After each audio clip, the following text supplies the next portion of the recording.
What's going on, everybody? Welcome back to Let's Talk Movies. I'm Brad. Now, Miguel. And YouTube said, "Hey, shut the hell up. We don't want you to go on." A little weird hiccup in the opening credits. I don't know if did you see that? I did. I actually went unmute, and I thought you were like, "Nope, we got to do it again." So I was gonna comment that on you. I was like, "Bro, what the fuck?" I clicked play on the opening credits, and then it stopped, and it went back to like the opening screen, and I was like, click again. So I don't know. But man, 60th episode. Glad you guys are here with us. Our show can officially sign up for AARP. Actually, no, is that 65? Is it 60 or 65? Oh, that's an old joke. Yeah, it's an old joke that we're at 60. Thanks for joining us on this Tuesday night. Hope your beginning of the work week is going well. It's going well for us. I just turned 25 yesterday, so happy birthday. So let's all wish him a happy birthday, because I feel like shit for not posting it. But yeah, there you go. Yeah, you didn't post about me, which means you don't love me. If you don't share about me on social media, that means our relationship is fake. Damn, son, you went deep in those cuts. Son, no, I'm kidding. What are we in fucking high school? Jesus Christ! I'm just kidding, man. Guys, how are you doing in the chat? This is going to be a pretty chill episode. We're going to talk some horror news. We're going to talk the new Texas Chainsaw Massacre trailer, which drops next Friday. Or, well, the movie drops next Friday. Trailer dropped a few weeks ago. It's been a little bit since we got to hang out live on a show.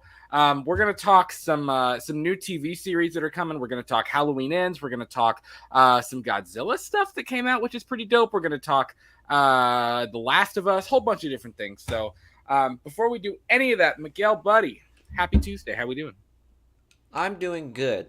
I am happy because I finally was able to have beer in my place just in time for this. So I will let you guys know on this. I am drinking Schwarzburger or Schwarzenbeer.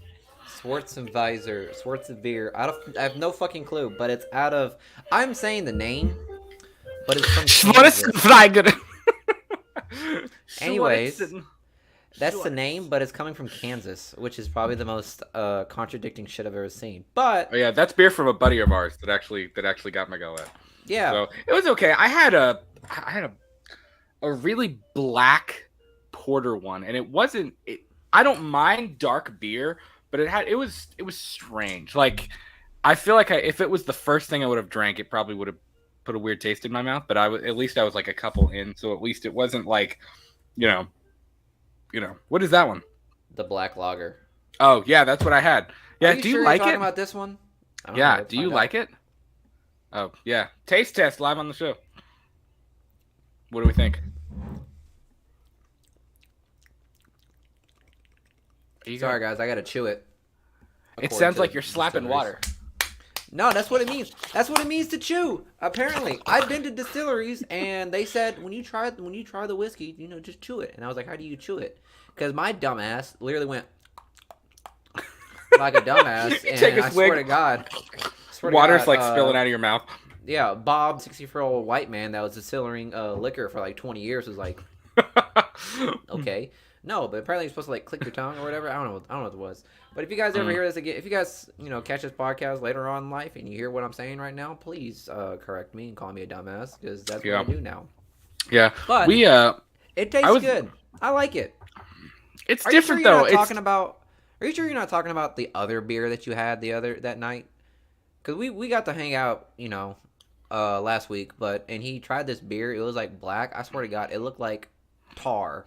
Yeah, so Miguel, we've talked about this. Kentucky's been getting just like hook after hook with weather lately, and it's funny because we act like this week it's actually supposed to be pretty. I think it's supposed to be nice. Like, I mean, it's cold still. It's like 25, 30 degrees out, but there's no snow, no rain, again. No ice, no snow. I think the next round of snow is supposed to be Sunday, which, hey, the Bengals, man. The Bengals. Let's go Bengals for Sunday. Let's do it. Who day? See, you got a guy that's been a fan of the Bengals compared to a guy that's just happy that he's in the Super Bowl. Well, let's figure out which one that is. I'll admit it. I'm just happy they're in the Super Bowl. I don't really care. I'm not a football guy. I like baseball. I'm a baseball guy, but Yeah, and the Reds are doing good too. Whatever. Also, by the way, if you guys I told Julia, I said, we got to get the Reds in the World Series next. And she was like, don't push too. She was like, don't push too hard. No, literally, I'm sorry, guys. For some of you that are Bills fans, on this or podcast. the red in the World Series. That's what the Reds in the Super Bowl. I hate myself. Anyways, if you're a Bills fan, I'm sorry. You guys got to take an L for this. You got to sacrifice the Super Bowl this year because I'm being completely honest.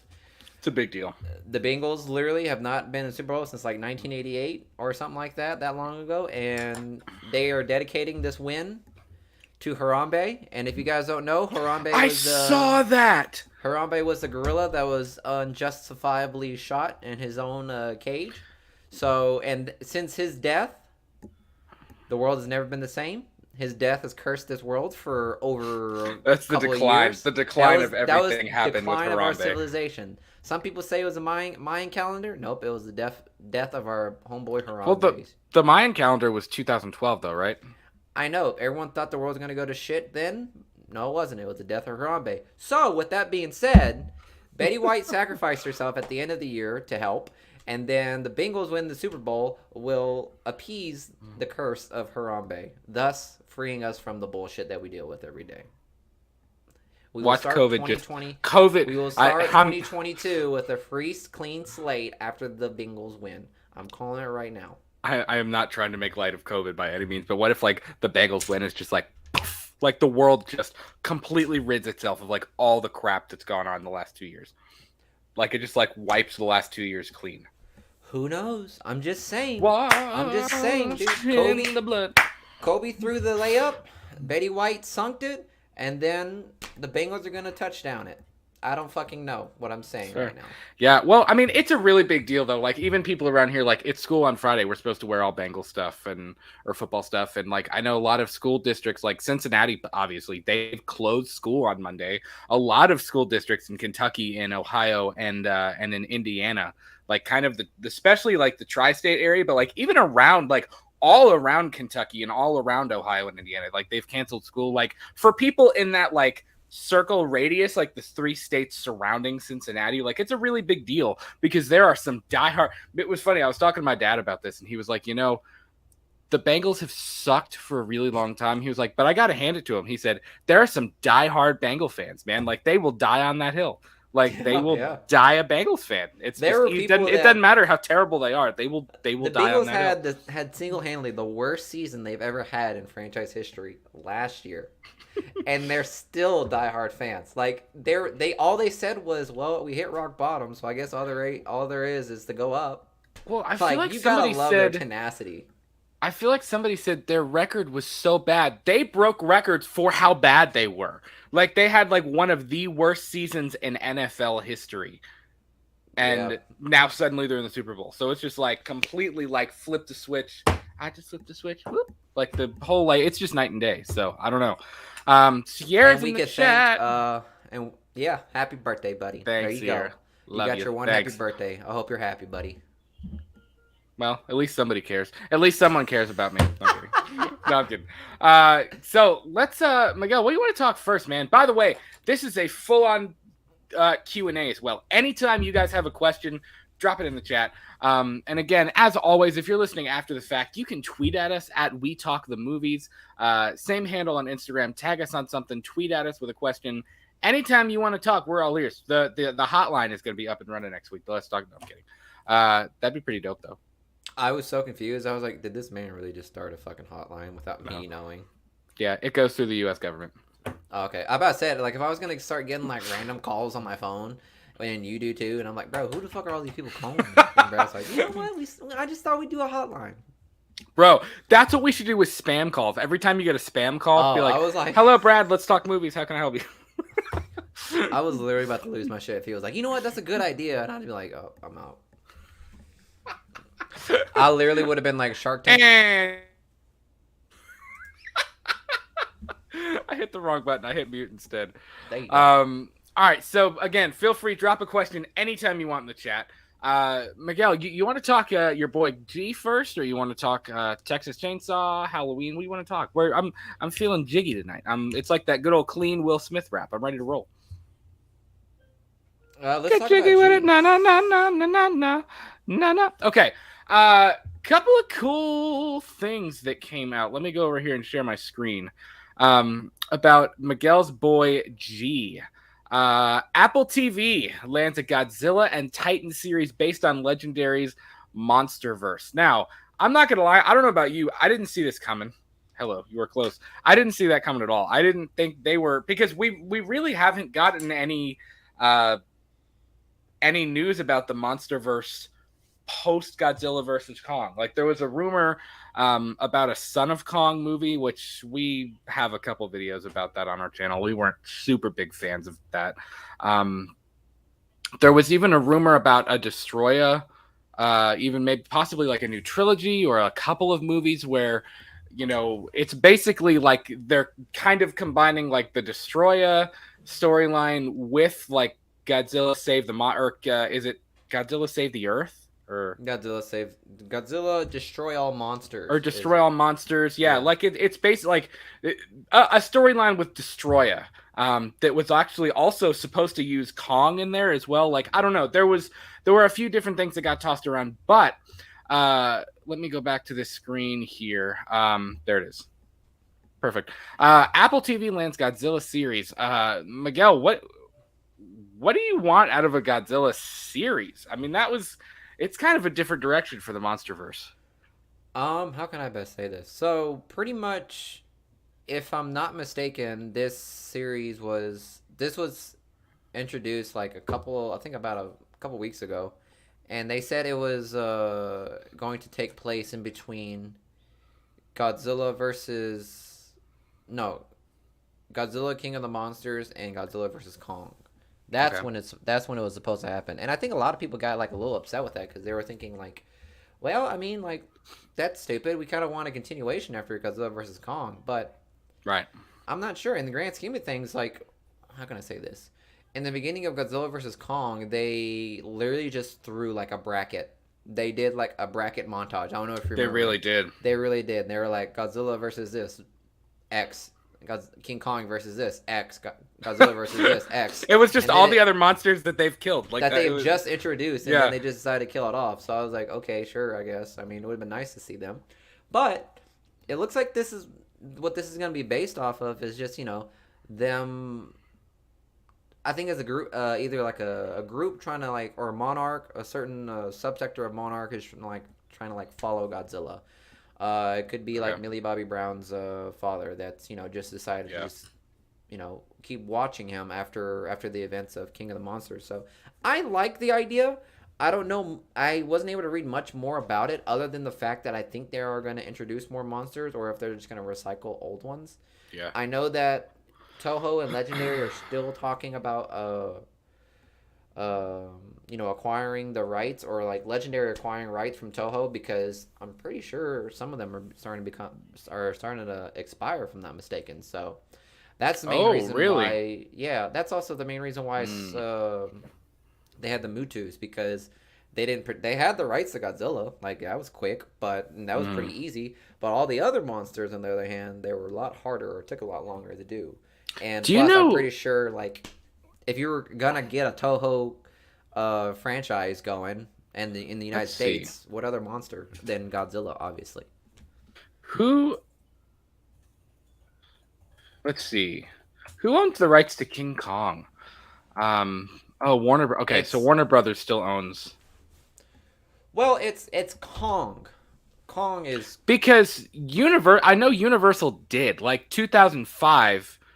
That was distributed by Universal, but I know now, I guess Legendary maybe it says he's now owned by the character King Kong is now owned by Warner Brothers, but he was licensed to Legendary so that they could do Godzilla versus Kong and Kong Skull Island. Okay, that makes sense. I get that. Maybe I'm wrong, but like, I used to think I was under the assumption that King Kong was licensed in the United States, but Kong was licensed in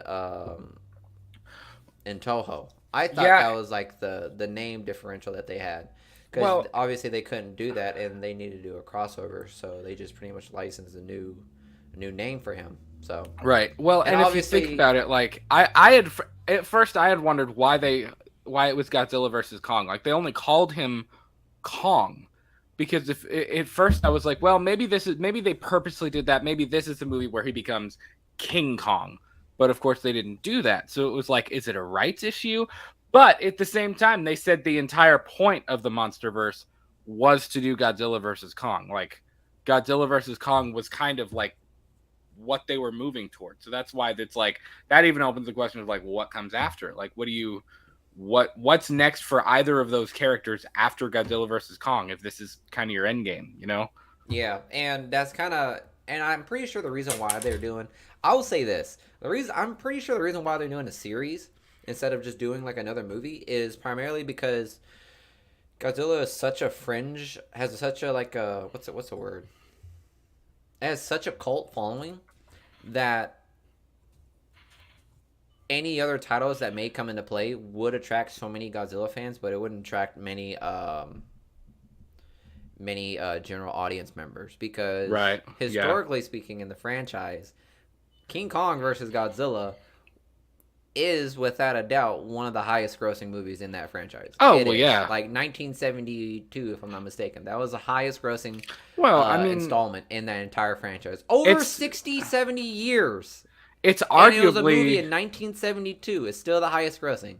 I mean, it's arguably the two most famous monsters in cinema. I mean, it's got to be maybe in the top... Both of them are in the top 10, like, biggest monsters in cinema history. You know what I mean? Yeah, pretty much. And it sucks to say, but everyone was wanting to see Destroya and Godzilla and King Ghidorah and let me think who else. All these other like more well-known Toho creatures. But if I'm being completely honest, dog, those movies did not do well in the box office. They flop borderline, either broke even or flopped, and that was mainly because they couldn't franchise across the pond. Pretty much, they couldn't franchise to the east. That's fair. I think these would be different though. I think if they did a Destroyer, I think if they did Godzilla Save the Earth, I think because they've revitalized it. There's a new audience now. Mm-hmm. I think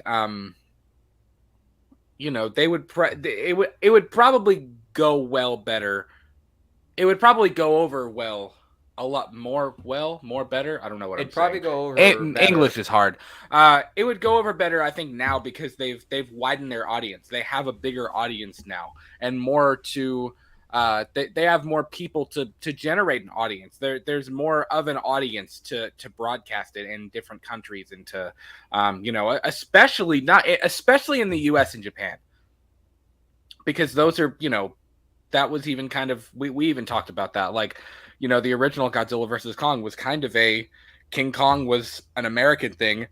Godzilla was a Japanese thing, So, like, of course you're going to have those two markets, but even other places overseas in Europe. I mean, I think if they if they continued the series and did Destroya and they did, Mecha Ghidorah and some of the other monsters, I think it would go over a lot better now than it did back then. You know what I'm saying? Yeah, because if I'm being completely honest, this thing is kicked off much better than, say, what's it called? Not the MonsterVerse. That's Godzilla. What am I thinking of? Is Universal try to do a the Universal Monster thing? Yeah, that bullshit. Yeah, and it's just if you want to talk about two of the most like bombed universe franchises, let's talk about like Fox franchise with the X-Men and then Universal Monsters. Those two absolutely bombed. Bro, I don't even think the Universal Monsters thing got off its feet. I mean, listen, I've been a huge proponent of this. I think I will say I have to hand it to them. The Invisible Man was really well done. I actually own that. I didn't see it in the theaters. We rented it one night, and I think we watched it in the movie room. Rented it? We rented it one night. From and what? I was like, fucking Roblox? Redbox? I don't remember. I don't know. Like, we rented it. What the hell are you talking about? I'm just wondering. Did you get like a physical copy? Because I'm curious. Is there a Blockbuster nearby that I don't know? No, I wish. I said like, no. Blur would take me over there now. I think it was on. No, we rented it. It was on a streaming service or something, or Amazon. Oh, okay, I don't know. It was right after it came out, and after it released on Blu-ray.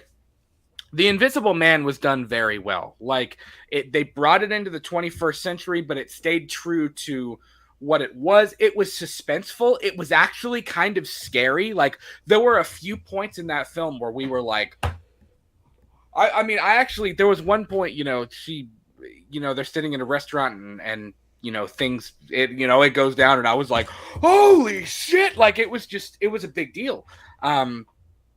So yeah, that was done very well. I didn't even see The Mummy. I heard it was absolute garbage. Yeah, like it was dog water. I heard it was terrible. Which is funny because if you think about it, Tom Cruise was going to be the franchise starter for MCU. Like, can you imagine? Can you imagine? Like, damn, that kind of solidified that Robert Downey Jr. was like the obvious choice, dog. Yeah.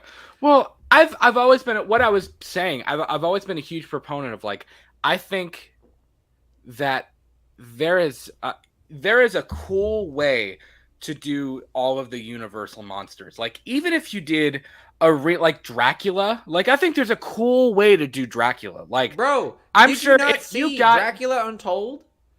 No, I'm talking if you. It is I think there's though. a way. No. I'm sure. Yes, I know what you're talking about. Listen, it is baller. You're right. Listen it is. to me right now. Dracula Untold was they did away with Dracula Untold and tried to start it with The Mummy. That was a terrible decision. Dracula Untold was already a bomb-ass movie. Well, but was I'm it saying written terribly? Sure, but it was still a bomb-ass movie, dude. Even if you wanted to take it back and it was set, if it was set, kind of in the olden days, Transylvania, if you really set it like back then in not medieval times, but kind of the the vibe I'm talking about. That was medieval classic times. Halloween. I don't know if it was. I think it was sooner than medieval.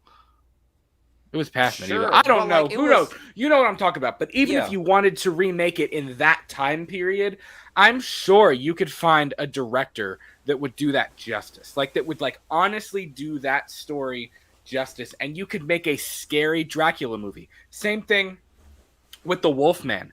I love the Wolfman storyline. Like arguably, I think that is one of the coolest monsters. Like a werewolf, like a real werewolf storyline. I know we have The Howling, we have An American Werewolf in London, and those are terrifying. They're great films.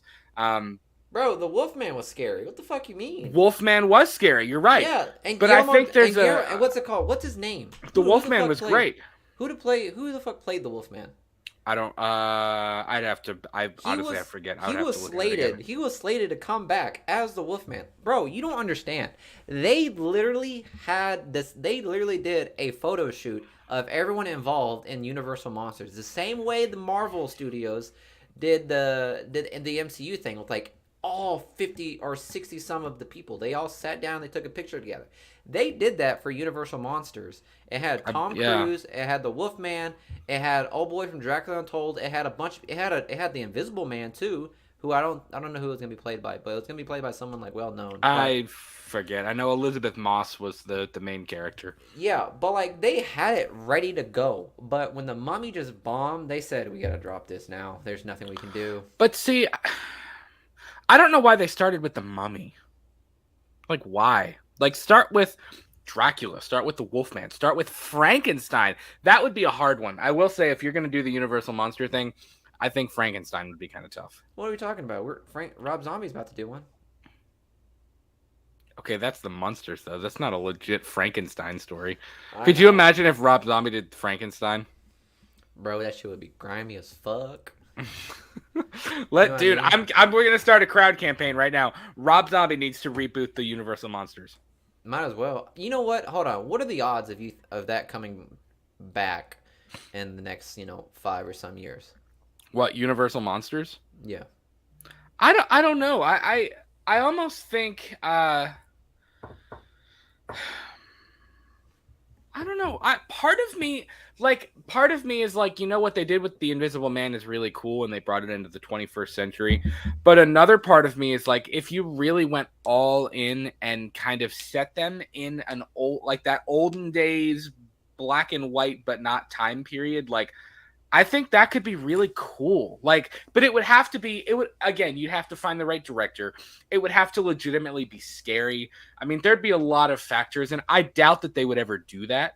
Mm-hmm. I don't think they would ever do that, but I think it could be cool. Like, I don't know. That would even be a good topic for an episode, Miguel. Like, just Yeah, talking because about nothing, but like, that'd be cool. if you're talking about like getting directors, like I can name two off the back. Like Sam Raimi would definitely be a good one. Yes. Which one would you have Sam Raimi do, though? Sam Raimi? Yeah, do you have him do Dracula? Do you have him do Frankenstein? Do you have him do Wolfman, Invisible Man? Like, what do you know? I would have him do The Invisible Man because that one's more of like a psychological thriller for me. It's more mind games. That's fair. And then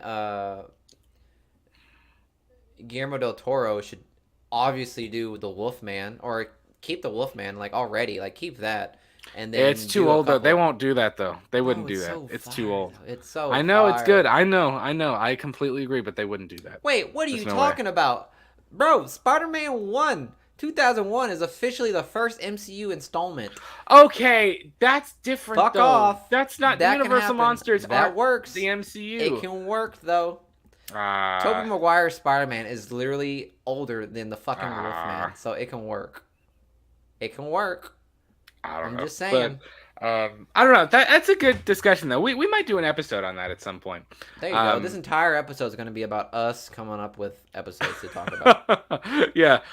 So let's actually read this article now. Going back to Godzilla, the Apple TV series based on the MonsterVerse. In a massive deal that expands on Legendary's MonsterVerse, Apple TV has ordered a new live-action series featuring Godzilla and the Titans, following the thunderous battle between Godzilla and the Titans that leveled San Francisco and the shockingly new reality that monsters are real. The untitled series explores one family's journey to uncover its buried secrets and a legacy linking them to the secret organization known as Monarch. The series will be produced by Legendary Television and executive produced by creators Chris Black, who also serves as showrunner, and Matt Fraction alongside Safe House Pictures, Joby Harold, and Tori Eternal. I don't know any of these people. And Toho. You know who that is? Hiro Matasakun. I don't know how. I'm not even going to try. I don't want to screw it up. Takemasa. Again, I'm not going to screw it up. Executive produced for Toho. Toho is the owner of the Godzilla character and has licensed the rights to Legendary for the series as a natural byproduct of their long-term relationship on the film franchise. Talks about expanding the universe via a series began after Godzilla vs. Kong became one of the first big box office hits of the pandemic era.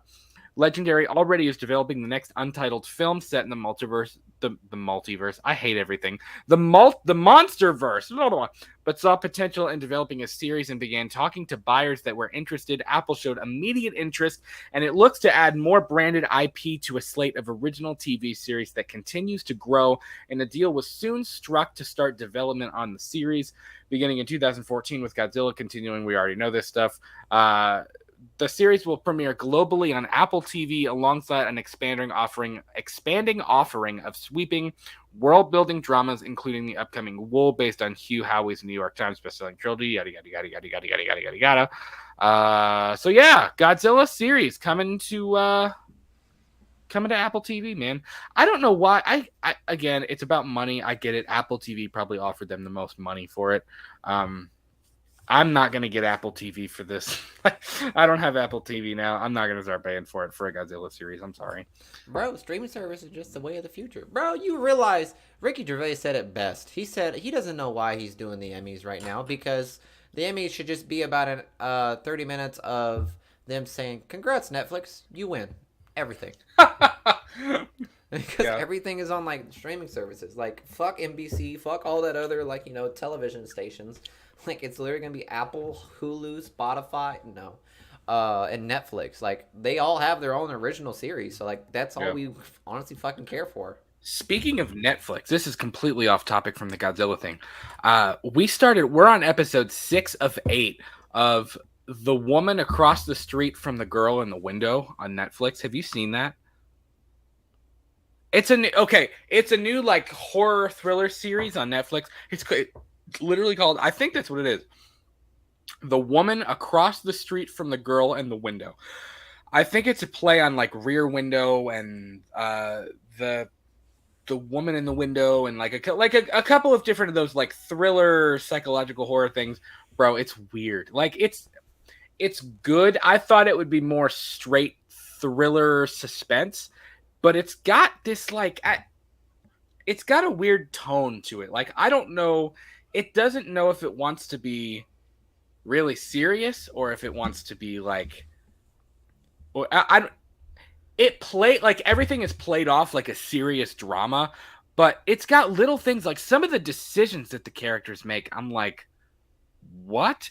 And you know, basically, if I'm not going to spoil, I again, I'm confused as hell right now. I don't know what the hell is going on in the show, and it plays that way. Like you think you know like who the killer is, you think you know what the deal is, and then it just completely blindsides you with something else, and you're like, oh, you know, it plays like it's a serious drama, like it's just like stole like Cold Stone, but then it derails completely into something else, and it's little things like again the decisions the characters make. The main character, her daughter has died tragically. She's a drunk, and you know, she basically she wakes up, she drinks wine and sits out and watches out the window for 12 hours a day. And are you talking about Euphoria? No, Okay. I do want to watch that too, but she thinks that she has seen a murder happen across the street, and she basically takes it upon herself to start investigating and trying to figure out what really happened. But like it's whack, like, and the weird, That's like that movie Disturbia with Shia LaBeouf. yeah, but this is different. It's a really weird tone. It's what's her name, the main character, she plays Elsa, I think, in Frozen. I forget what her name is, but it's strange. What is this like called again? it's called The Woman Across the Street from the Girl in the Window. The woman in the house across the street from the girl in the window. Bro, who the fuck came up with that name? You know what pisses me off? Some guy got millions of dollars to come up with that name. Well, it's doing awfully well. I'll be curious to see after it's been out for a little while on Netflix. I'll be curious to see like how, like, what the response is. Like, I think it's too new right now. I think people are still watching it. Like, we've got a couple episodes left. I think it's 8, so we have 2 of them left. But it's just strange. Like, it plays so serious, but then she'll go visit her daughter's grave, and like, you know, the first time we saw her daughter's grave, it said something like the grave, like etched in the tombstone, was something like Ezekiel 25:32.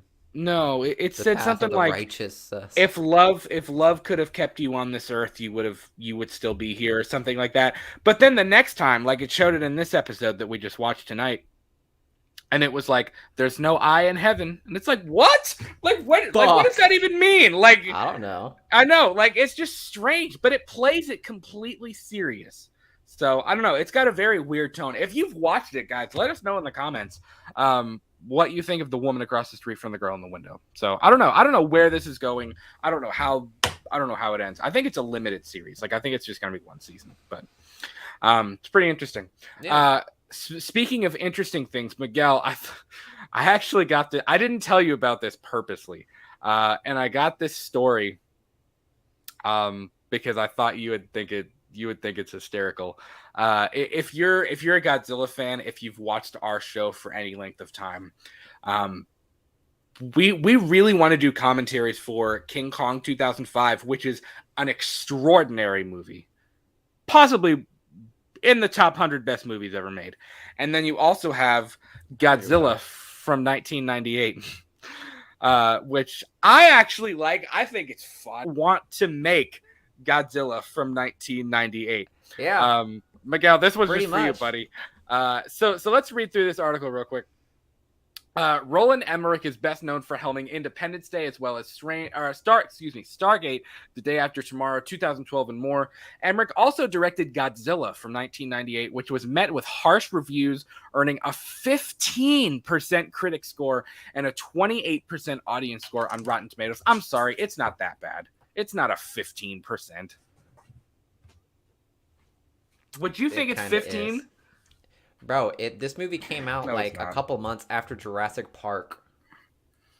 You realize that? It's not. It's a decent monster. Listen, if it wouldn't have been called Godzilla, this is a decent monster movie. It's a decent movie. Here's where it happened. It was not only bad writing and a bad utilization of the director. It was also like terribly copycatted from like Jurassic Park. There's a certain scene where it's like the Velocigodzillas. Yeah, we had to deal with that months after Jurassic Park came out. Godzillas. After like You mean the babies in Madison Square Garden? Yeah, which was fucking stupid. Because we just saw Jurassic Park. We just saw how scary these velociraptors were in regards to like with the practical effects they did with Jurassic Park. And then we saw Godzilla 1998 with the CGI looking ass Godzilla velociraptor looking motherfuckers. Like literally, it was hands down, it was critically panned because it was pretty much trying to be like Jurassic Park, except introduce like a Japanese monster that wasn't even introduced in the first place.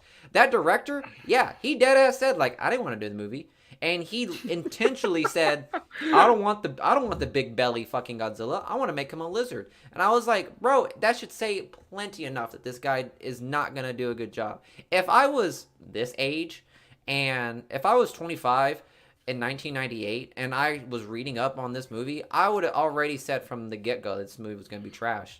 And I'll agree with you. If it didn't have Godzilla on it, if it had some other type of fucking monster name on it, it'd be an alright movie. I would consider it a decent movie. That it would be a decent like monster movie. But then again, it would get demolished because it came out the same year as Jurassic Park.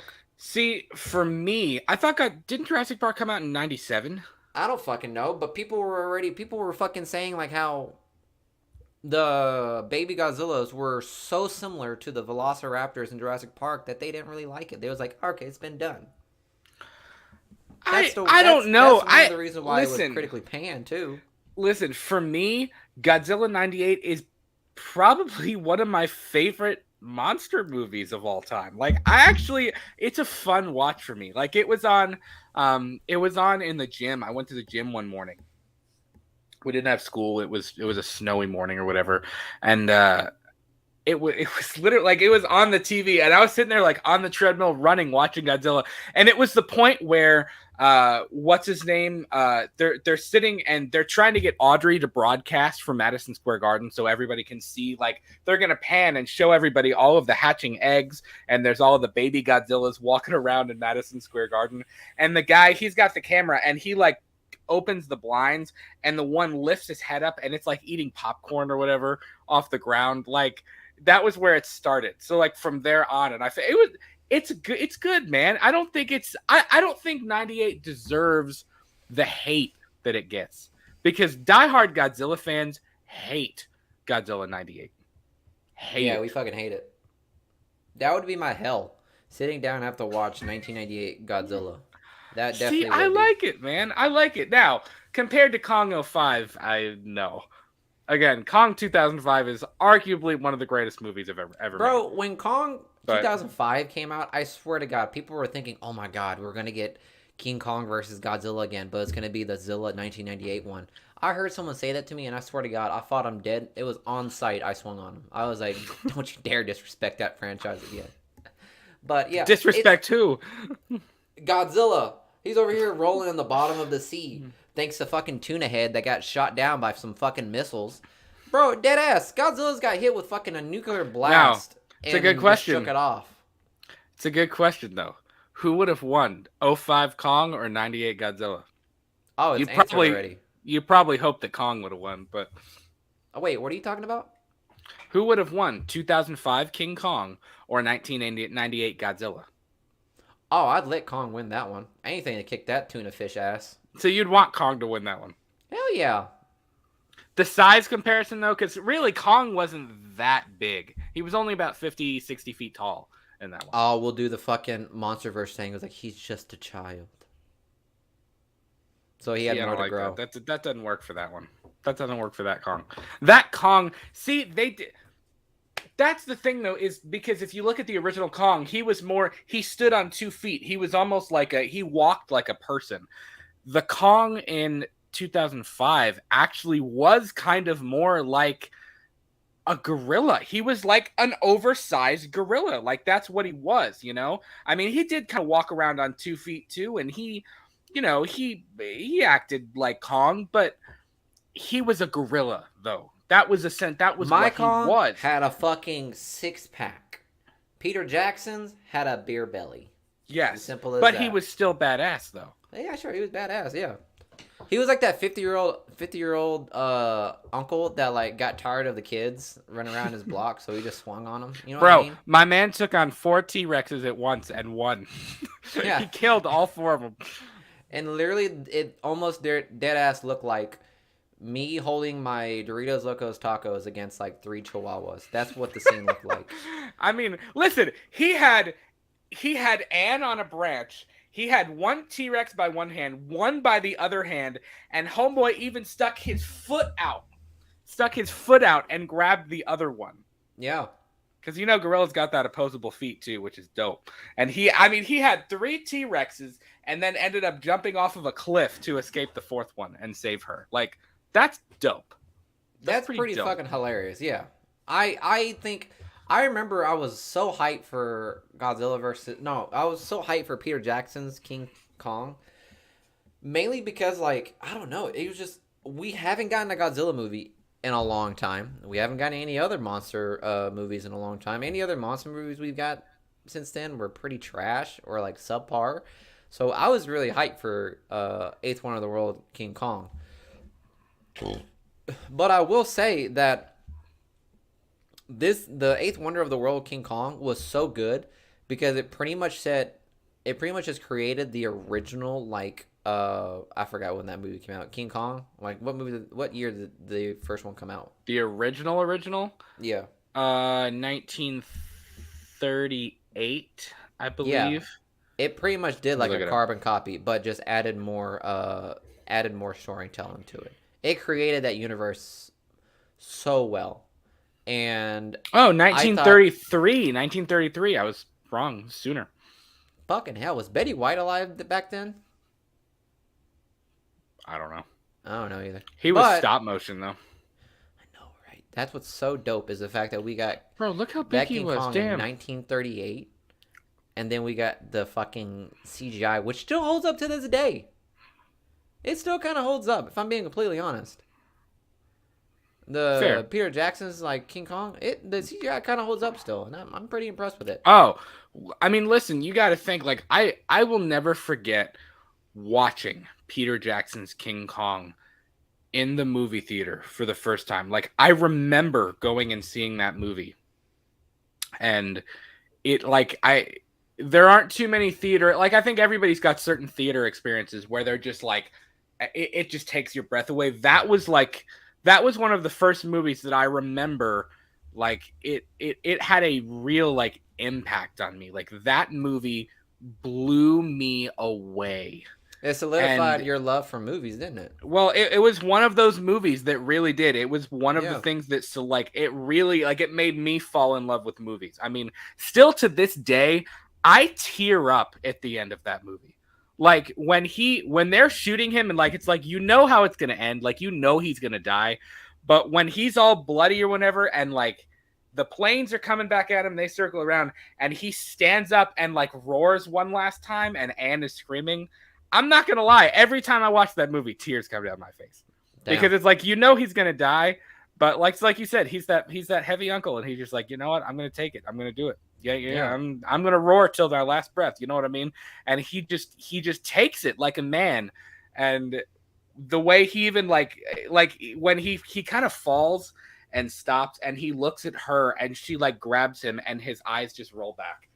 And it's like that's the last time you see him until he's on the ground or until he's like falling. And it's just like that scene killed me because it's like humans did it again. We found something really cool and we killed it. Like, way to go, you know? No, literally, that was such an emotional scene, but it took me out of the moment whenever I saw, like, fucking Jack Black literally come out of his mouth.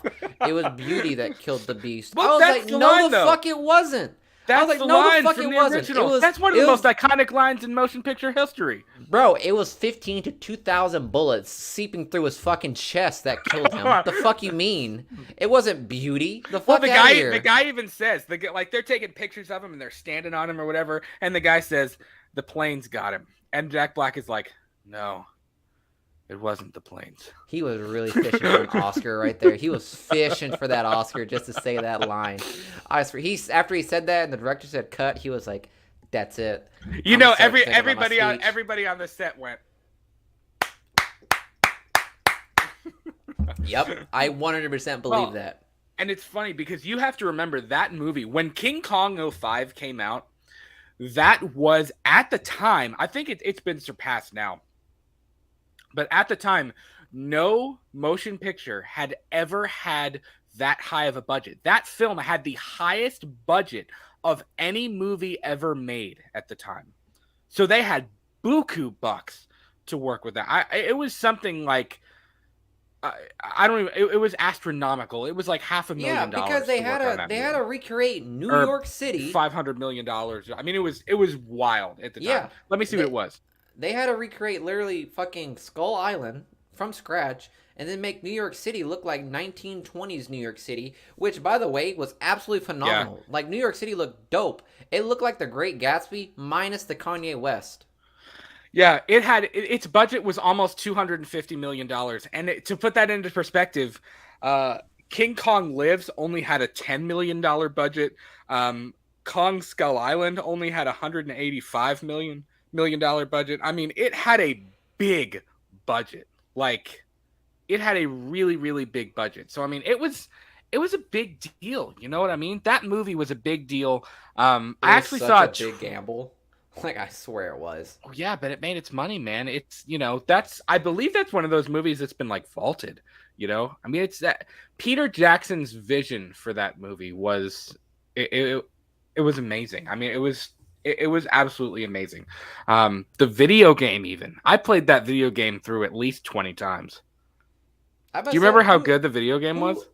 Yeah, but that video game had like different like storylines in that thing. It had a movie. There was actually an alternate ending where you save Kong, where they actually save him and bring him back to the island at the end. Was as an alternate ending of the game. Are you serious? Yes. There, like, you end up saving him. Listen. There was an alternate ending where you end up Jack and one of the survivors from the boat actually end up, you are in your own plane shooting the other planes and helping Kong as him and Anne are at the top of the Empire State Building. I gotta look this bitch up. No, fuck out of here. And at the end of the game, it ends with Kong standing like on the top of a volcano, like banging his chest on Skull Island. And they say, he's like he's King Kong or, whatever. Yeah, it's pretty cool. You were lying. I'm not lying. I'm dead serious. I remember when I got to that ending, I was like, this is the ending I want. It was like, Kong doesn't die. Because Kong, in the end, Kong wasn't the bad guy. Kong was the good guy. He just wanted some shit. He just How did I not know that? I played that game like 20-some times. Dude, I beat there was nothing left to beat on that game. I beat every single thing you could possibly beat on that. That's one of the few games. Bro, you sound like me as a freshman in high school. Listen, there was nothing left to do on that game. I hate you. Like, there was literally, like Spider-Man PS4, like, there's a million things I haven't done. I sound like Hamilton. There's a million things I haven't done. But I mean, that game, man, I played it top to bottom, that entire game. It was amazing. Bro, I'm so pissed that I never got a chance to play that version. I need to play it. I don't care if it's on fucking PS2. I still have it. It's at my parents' house. I still have it. All right, well, catch me at your parents' house tomorrow. So, but yeah, man. But yeah, what are you doing? Nothing, Pete. Just having some fun. But I mean, you got to remember that movie. Like, I actually sent you a tweet not too long ago. I know we keep getting sidetracked here. We are going to read the article. I had sent you a tweet not too long ago about like, somebody had tweeted the picture of. It had a couple of screen grabs. It was like one of the screen grabs of Kong and Anne sitting like halfway up the Empire State Building with the sunrise, and there was another picture of one of the V-Rexes and Kong roaring at each other, and Anne is kind of standing in the middle, and the tweet was like, name, or it said something like, still to this day, one of the most visually remarkable films of all time, and like it still holds up, man. For a 2005 movie, it looks like it was made today. Honestly, you could even argue that CGI looks better than some of the CGI today. I mean, you're not wrong, technically. If I'm being completely honest. Do you see it? Are you looking at pictures of it? What? What are you looking at right now? My nudes. I'm kidding. Obviously, I'm looking at the fucking pictures.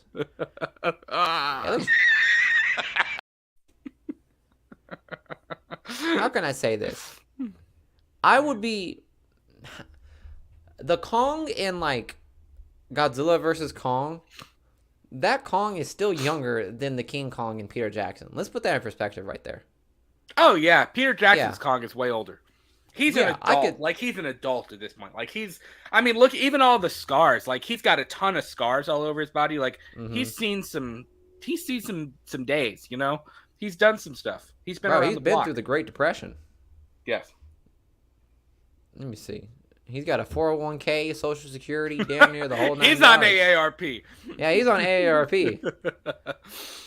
Yeah, dude. Like, bro, like, if you gotta think about it, yeah, this King Kong, Peter Jackson's King Kong, is much older than Kong from Skull Island. 100%. I also loved how they did the island people, the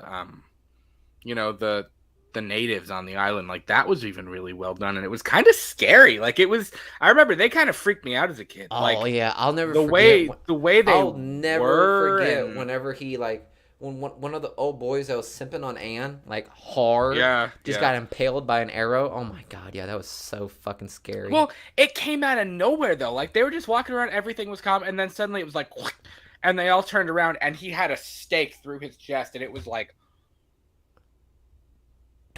You know, it's like, what? Toady Kong. Like, bro, what the fuck is Toady? The fuck are you saying, dog? I'd be like, bitch, you better speak English to me right now, cause I swear to God, this Tommy gun speak English, fam. Even this roar, it's like in Home Alone, but this Tommy gun don't. And even the first time he roars, and when the cook, I forget his name, it's been too long since I watched it. Even they're all fighting the native people, and you hear Kong roar for the first time, and the chef guy, he goes, what the hell was that? And it's just that so many things about that movie were so good. It was amazing. You're forgetting about the most suspenseful like scene in that entire movie. It wasn't even the fucking airplane fight, because we all knew what was gonna happen there. It was the trenches, dog. With all the fucking trenches. Night crawlers and shit. Not the night crawl, not the summer crawlers. Yeah, dude, the fucking bugs. Some of that shit was so uncomfortable. That's literally my biggest nightmares. I swear to God. Literally, Sierra, if you're hearing about this, literally watch the fucking King Kong. If you hate bugs, you will hate this movie. Because I swear to God, that scene, oh my goodness. Does she not like bugs? She does not like bugs whatsoever. Oh, she doesn't need to watch that scene. Yeah, she's going to need more than just that single can of rain. I'll tell you that much. Giant, even like the crickets. Centipedes. Do you remember the cricket? Like not even the centipedes. The crickets when they were like crawling all over Jack, and the kid. I will say that kid took that Tommy gun. He didn't even look. He closed his eyes and just went and managed to hit every single one of them. Yeah, you know which one? Disgusting. Out of that whole scene, you know which one gets me? Is the same guy that. What is his name? The cook. The cook with the weird, like, things? Yeah, the cook. And it's like he's got, like, one worm on his arm and one's going up his leg, and he's being, like he's just, like, swinging the machete trying to... I was like... What's worse about that is that he's technically, like, he's not being bitten. He's just being sucked up by a fucking tube. So he's just going to suffocate right there. That is the worst. No, the scariest one that I had was whenever you had the guy climbing on the fucking wall... And he got over this hole, and all of a sudden, like a fucking giant claw just grabs it and pulls him back. I was like, yes, dog, that's it's like, hey, he's escaping, and then it's like, whoosh, and there's literally no getting away. Yeah. And then That was the rough. thing gets fucking saved by a fucking movie maker guy swinging on a rope with a Tommy gun. I was like, what? I was like, What fine, do you you took me think out the of that. scare like out of all the dinosaurs, like the V-Rex, um the Velociraptors, like what is the scariest monster on Skull Island? Like out of the dinosaurs, the bugs, like what's the scariest one to you? The scariest ones, it would probably be the bugs. The bugs and also like the sea creatures. You know when they're like in the swamp and they're being like hunted by those fucking like Oh barracudas? yeah, you're right. Yeah. Yeah. All those other ones, I mean, they're just big monsters. Like there wasn't nothing there. But those like the fucking like sea barracudas, the river barracudas, and then like the insects, literally like dog. Look, I'm okay with insects, but if I see a giant one coming after me, bro, done deal, done deal, bro. Like I am a what's it called? What's the movie called? It's not Super Trooper. Starship Troopers. I am a Starship Troopers, and I am for the Federation. I will fuck these bugs up because I don't play with them. I don't play with them. We don't play with oversized We bugs. don't play with no oversized cockroach over here, man. Fuck out of here. You step on a cockroach and they'll keep going. That's what was the worst part. Like they kept shooting these bitches, but they kept coming. I was like, okay, well I guess it's true about cockroaches then. Yeah, that shit was uncomfortable, bro. It was a scene when Jack Driscoll like he had the grasshopper on him. I'm on my position.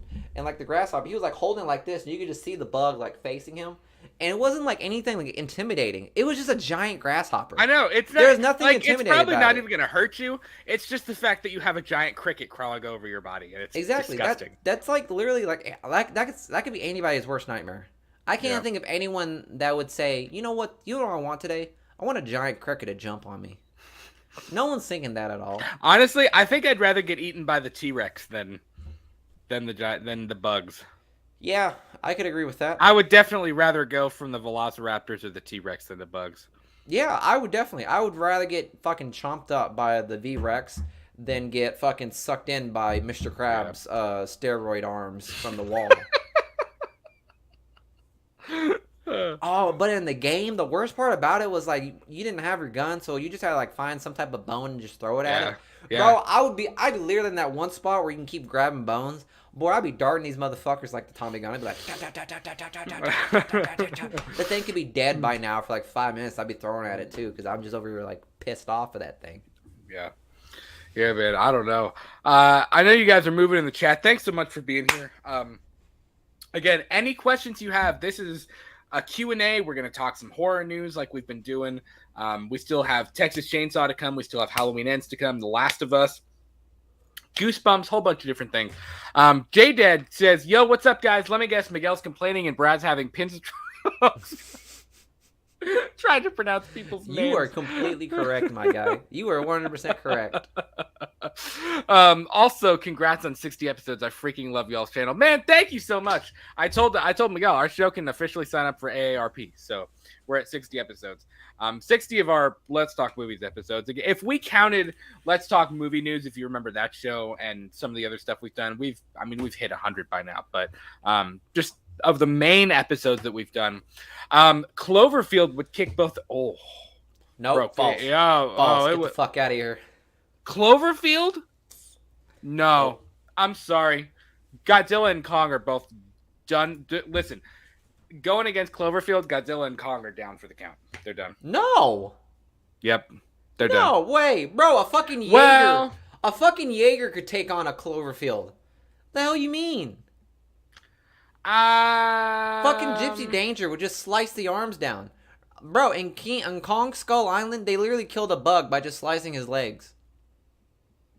Like, no, it's just a giant honestly anamorphic spider. Godzilla will fuck that thing up. Godzilla fucked a Mewtwo. Let's see. Where's it good? Yeah, you're right. That's a concept art, you dumb shit. No, I'm sorry. I know. I'm okay, thanks. I know. Where's a better picture? There he is. Yeah, there he is. No, here, look. No, look at the size comparison. There was a size comparison somewhere. Exit out of that. I could have sworn I saw one. Bro, that's pretty freaking big. No, exit out of that again. Scroll out. I could have sworn I saw a size. There it is. Where? Oh, Cloverfield Monster versus Godzilla. There, right there. You see the size comparison. They're about the same size. And you gotta understand, that Godzilla right there, that's the 1978 one. That's the smallest one that he's been. We're talking about MonsterVerse Godzilla right here. We'll literally squish him like a bug. Let me Bro, see. look at King Kong from No, that's King Bro, Kong. Look, that's 2005 Kong. Are you serious? That's fucked. That's Yeah, he's getting 2005 Kong. demolished. Oh yeah, Bro, he's that's dead. a snack. Yeah. That's literally a juicy fruit on his way to New York. I don't know. Godzilla could probably take him. G could probably take him. Kong. I listen. Kong is my boy. Y'all know I love King Kong. Kong would be gone. He'd be done. He couldn't do it. No, he couldn't. He'd put up a fight. He'd go. Listen, Kong, we've talked about this. Kong is the kind of guy. Kong would go down swinging. He would. He'd go down swinging. That's why I respect Kong to some degree. He would definitely go out swinging. Oh, that's even what we said about the ending scene of Godzilla versus Kong. Like, Godzilla won, but at the same time, he was like, respect. You know? Yeah, because respect. You saw at the end, like, King Kong was just so tired that he just literally sat down next to a building. And then when Godzilla roared, he said, "Oh, shit."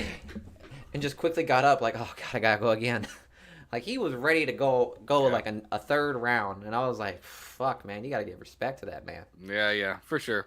Halloween Ends. Hi guys, sorry I'm late. No worries, buddy. We haven't even started talking about Halloween Ends yet, so we'll get there. J-Dad says, "Beauty killed the beast." If beauty is another way of saying gravity.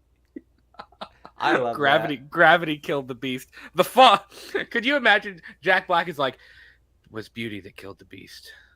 And somebody next to him is like, and then somemo's like, "No, it wasn't. It was the fall." Look, it's like, bro, look how tall this building is. What are you talking about? He said, "I don't know. Beauty must be about 7 meters high." The Oct is in the chat. He said, "Sup, homies." He said, "What's up, homies?" What's up? J-Dad, imagine. Oh, bro, why did you just put that image in my brain? Giant ticks.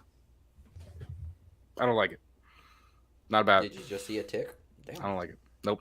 J-Dad, Cloverfield was a joke. LOL. I put Bigfoot. Bigfoot. Damn, J-Dad, you were getting shit right today. I'd put Bigfoot up against it any bit. What?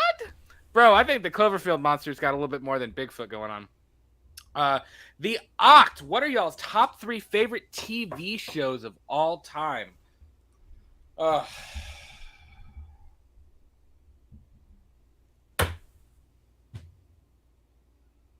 That's really hard. The Walking Dead has got to be one of them. The Walking Dead is forever going to be my favorite show. It's my default. The Walking Dead is always going to be my favorite.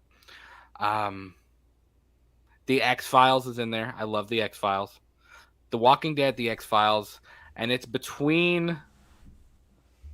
got to be between Daredevil and between Breaking Bad. And honestly, as much as I love my boy Matt Murdock, I got to go Breaking Bad. The Walking Dead, The X-Files, and Breaking Bad. There it is. My top 3. Okay. Are we just talking about live action like TV shows or just like anything TV shows? Because if that's the case, I would say Daredevil at number 1. And then if it's just live TV shows, I would say The Office. And then what would be my third? I would say, I'm thinking of it right now. Legion. Oh, Legion's good too. Legion's good. I was into You for a while too, but You just, I don't know. It got different. Like it was really good the first season, and then after that, I was kind of like, eh. Yeah, honestly to God, like that's usually how it goes. We're just kind of retreading. Yeah. You know, Miguel, I know J-Dad said favorite TV shows, 3 of the X-Files, 2 The Walking Dead, 1 The Wire.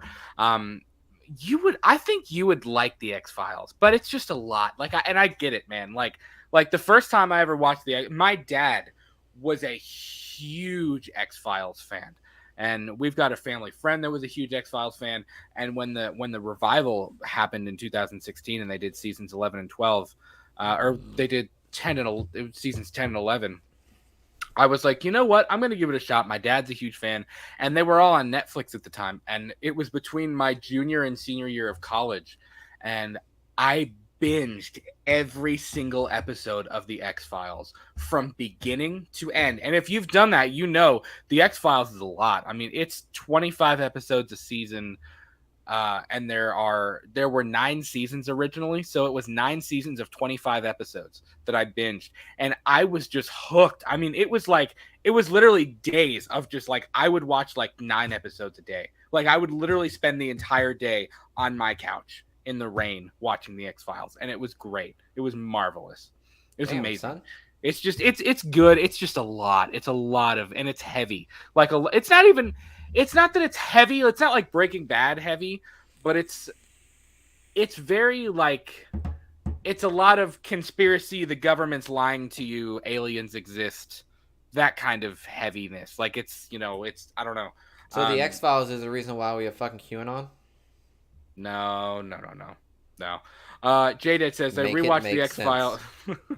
He says, I rewatched the X-Files last summer. It's better each time I watch it. Dude, seriously, I've been telling Julie, I'm like, I want to rewatch it. Like, I want to do it again, man. I mean, I told her she needed to, and she was hooked after, I mean, maybe 3 or 4 episodes. She was like, yeah, she was hooked. And we spent like half a year watching it, plus the 2 movies, plus the 2 new seasons.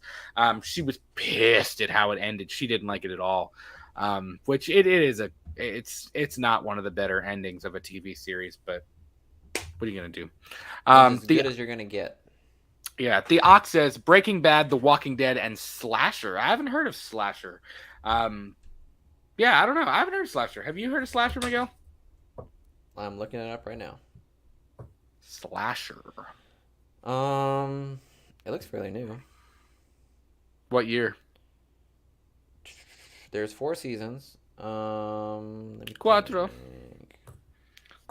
seasons. Damn. You know how when you look up on Google like something and then it like asks you like people also asked. The first one was, is Slasher worth watching? What the fuck? Sorry, no offense, man. 2016 is when it came out.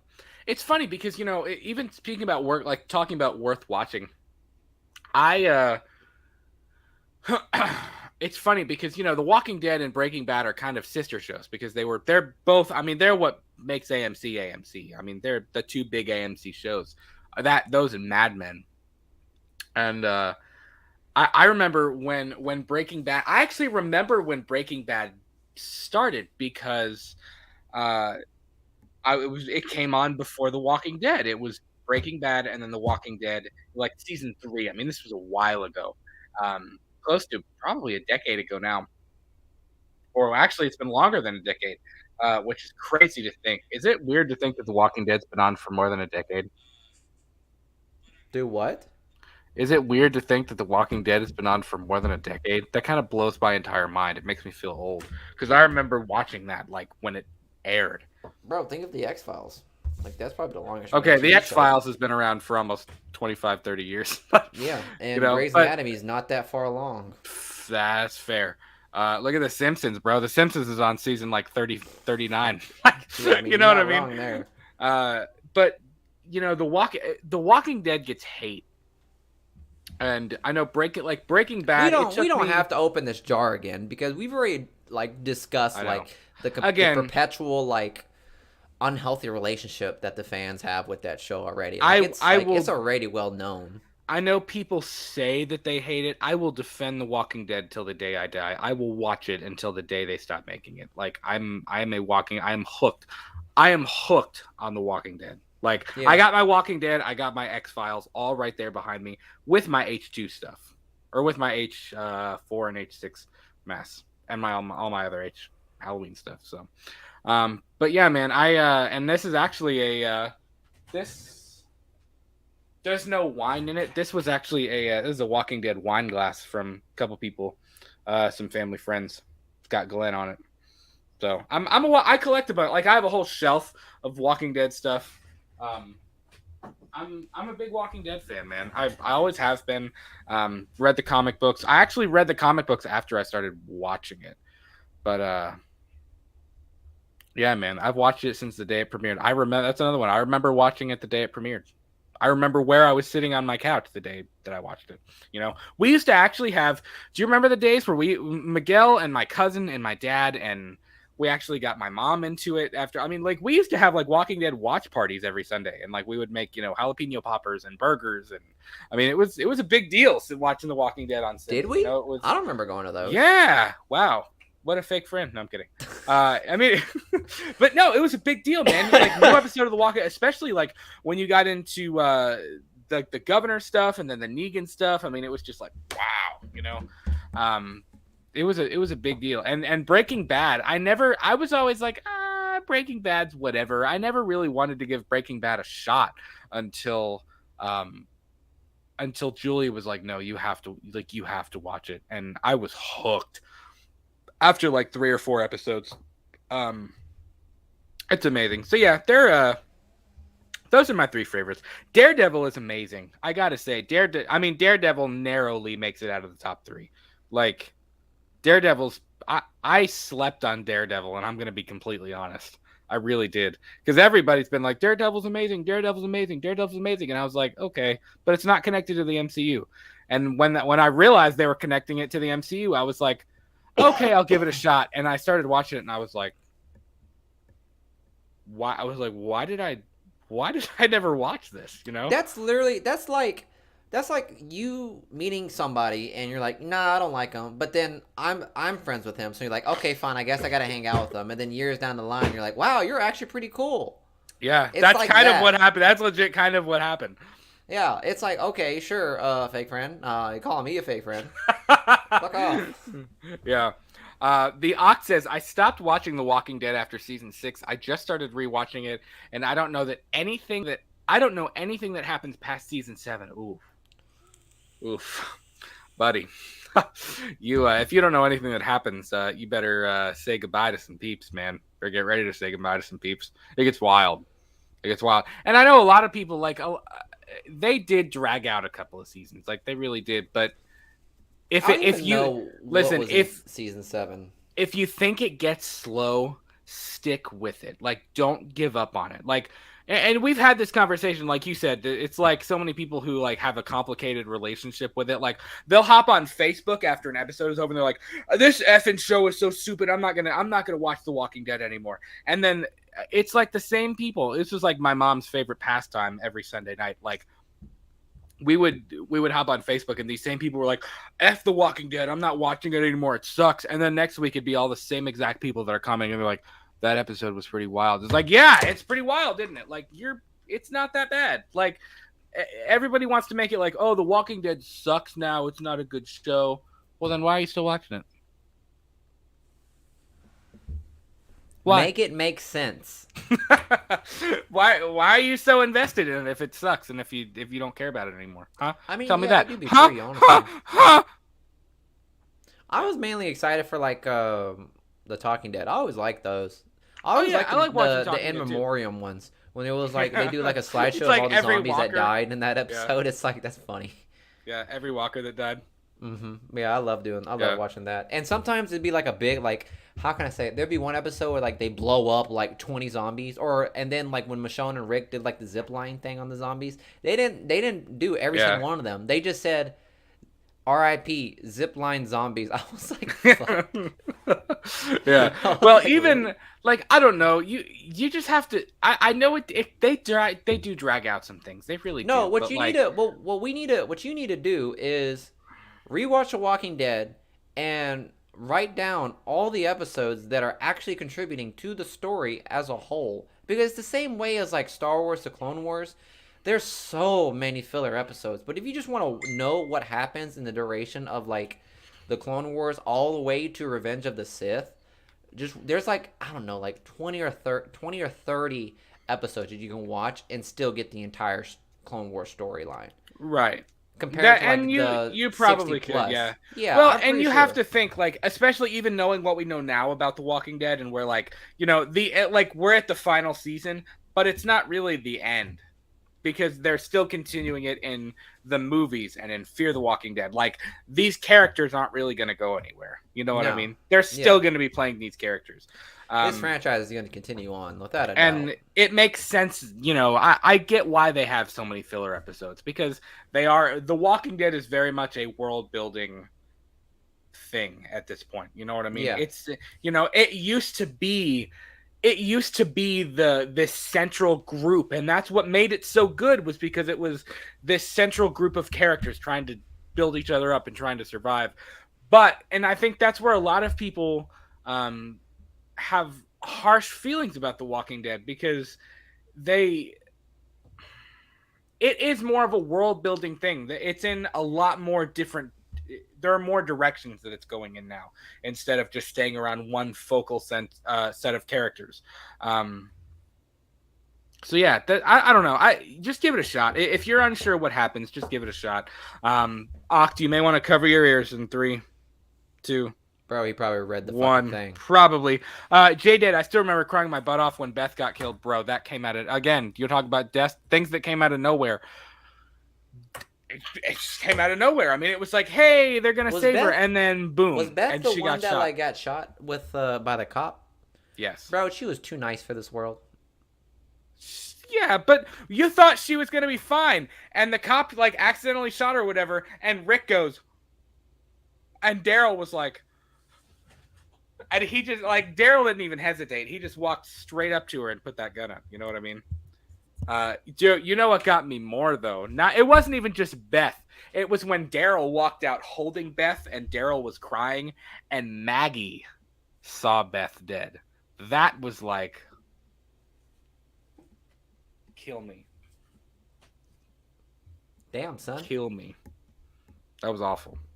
I can't really think of one of certain deaths that kind of got me. It was. I know everybody says again, Oct, you better hold on. Glenn and Abraham, I know it's one that everybody. Honestly, that's the point. A lot of people are like, nope, The Walking Dead's too much for me. I can't do it. It's too dark. No, the one that got me was Carol's daughter. Oh, dude, that was one that got me, because that was setting the tone for the entire franchise. It was pretty much saying no kids are safe in this movie. Nobody's safe. Nobody there was is actually, safe. I remember watching something I think it was something on Facebook. It was like the most emotional scenes in television history, and that was actually one of them. Like when Shane goes kind of ballistic, and Shane opens the barn doors and they all shoot him or whatever. When she walks out of the barn, I remember watching that live, and it was just like, yeah, everyone just stopped shooting. We were like oh fuck, this is real. Are really about to go here. And it's funny because like that scene was so important for Rick's character too, because there was this like battle between between Shane and Rick like the whole time.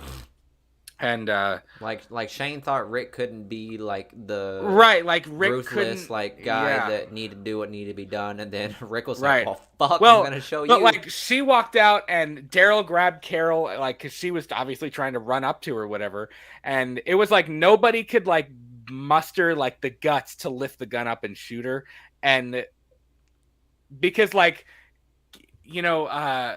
Lori actually like grabs Carl and says don't watch before him, and Rick is crying, like they're all crying, and Rick actually undoes his holster, and it's like the minute he undoes the holster, it's like, okay, here we go, and Rick takes out that python and just holds it up, and it's just like, man, like the music, everything in that scene, it's just like, wow. Like I remember, and that was a mid-season finale. Like we had to wait 2 months between that and the next episode. So I remember when that aired, everybody like we just sat on our couch after that ended, and it was just like, what? Like I don't know how to live after I just saw that. You know what I mean? Yeah. Like it's just it was crazy. The Ox says, I think that happened before season 7. I remember her dying, but I can't picture it. Oh, you're talking about Beth? Yeah, it might have been before season 7. It was actually kind of a while ago. J-Des says, Rick Grimes, Coral. Yeah, man. That was British Rick Grimes. British Andrew Lincoln trying to say Carl.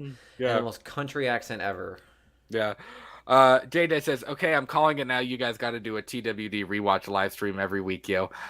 We did do do you remember a little mini series we did about Let's Talk The Walking Dead? We did. Those 6 episodes, we did a new one every week. Yep. And it was just like a 30-minute episode. It was nothing like crazy. where we just talked about it. I don't know. That'd be fun. That'd be fun to do that again.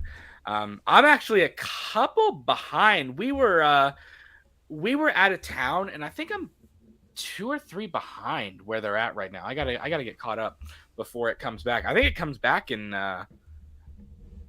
week after next. I think it comes back for part 2 of the final season. Really? Yeah. The Ox says I annoy the shit out of my girlfriend because I say Coral. So Coral. Even dude, it's the worst when Lori dies because Maggie walks out holding baby Judith, and Carl is like, have you seen those memes? you know, whatever. And when Yeah. Rick realizes that she died because Maggie's crying and whatever, and he's like, oh no, no, Carl, you know what I mean? And he's doing that whole thing. Like, it's funny, man. I miss Andrew Lincoln. I really do. I miss him being a part of the show. I think it'll feel, once he comes back, I feel like it'll feel more original Walking Dead. You know what I mean? I don't know. I feel like it'll feel, I don't know. It'll have more of a Walking Dead feeling to it once he's back. And it's cool because it's confirmed he's coming back. Like, it's not like we have to sit and speculate, oh, is he going to come back? Is he going to come back? Like, bro, he's coming back. He's Like, coming back, yeah. they have confirmed 150% Andrew Lincoln is coming back. Yep. So, bro, I'll tell you what, that reunion might have me a little misty-eyed.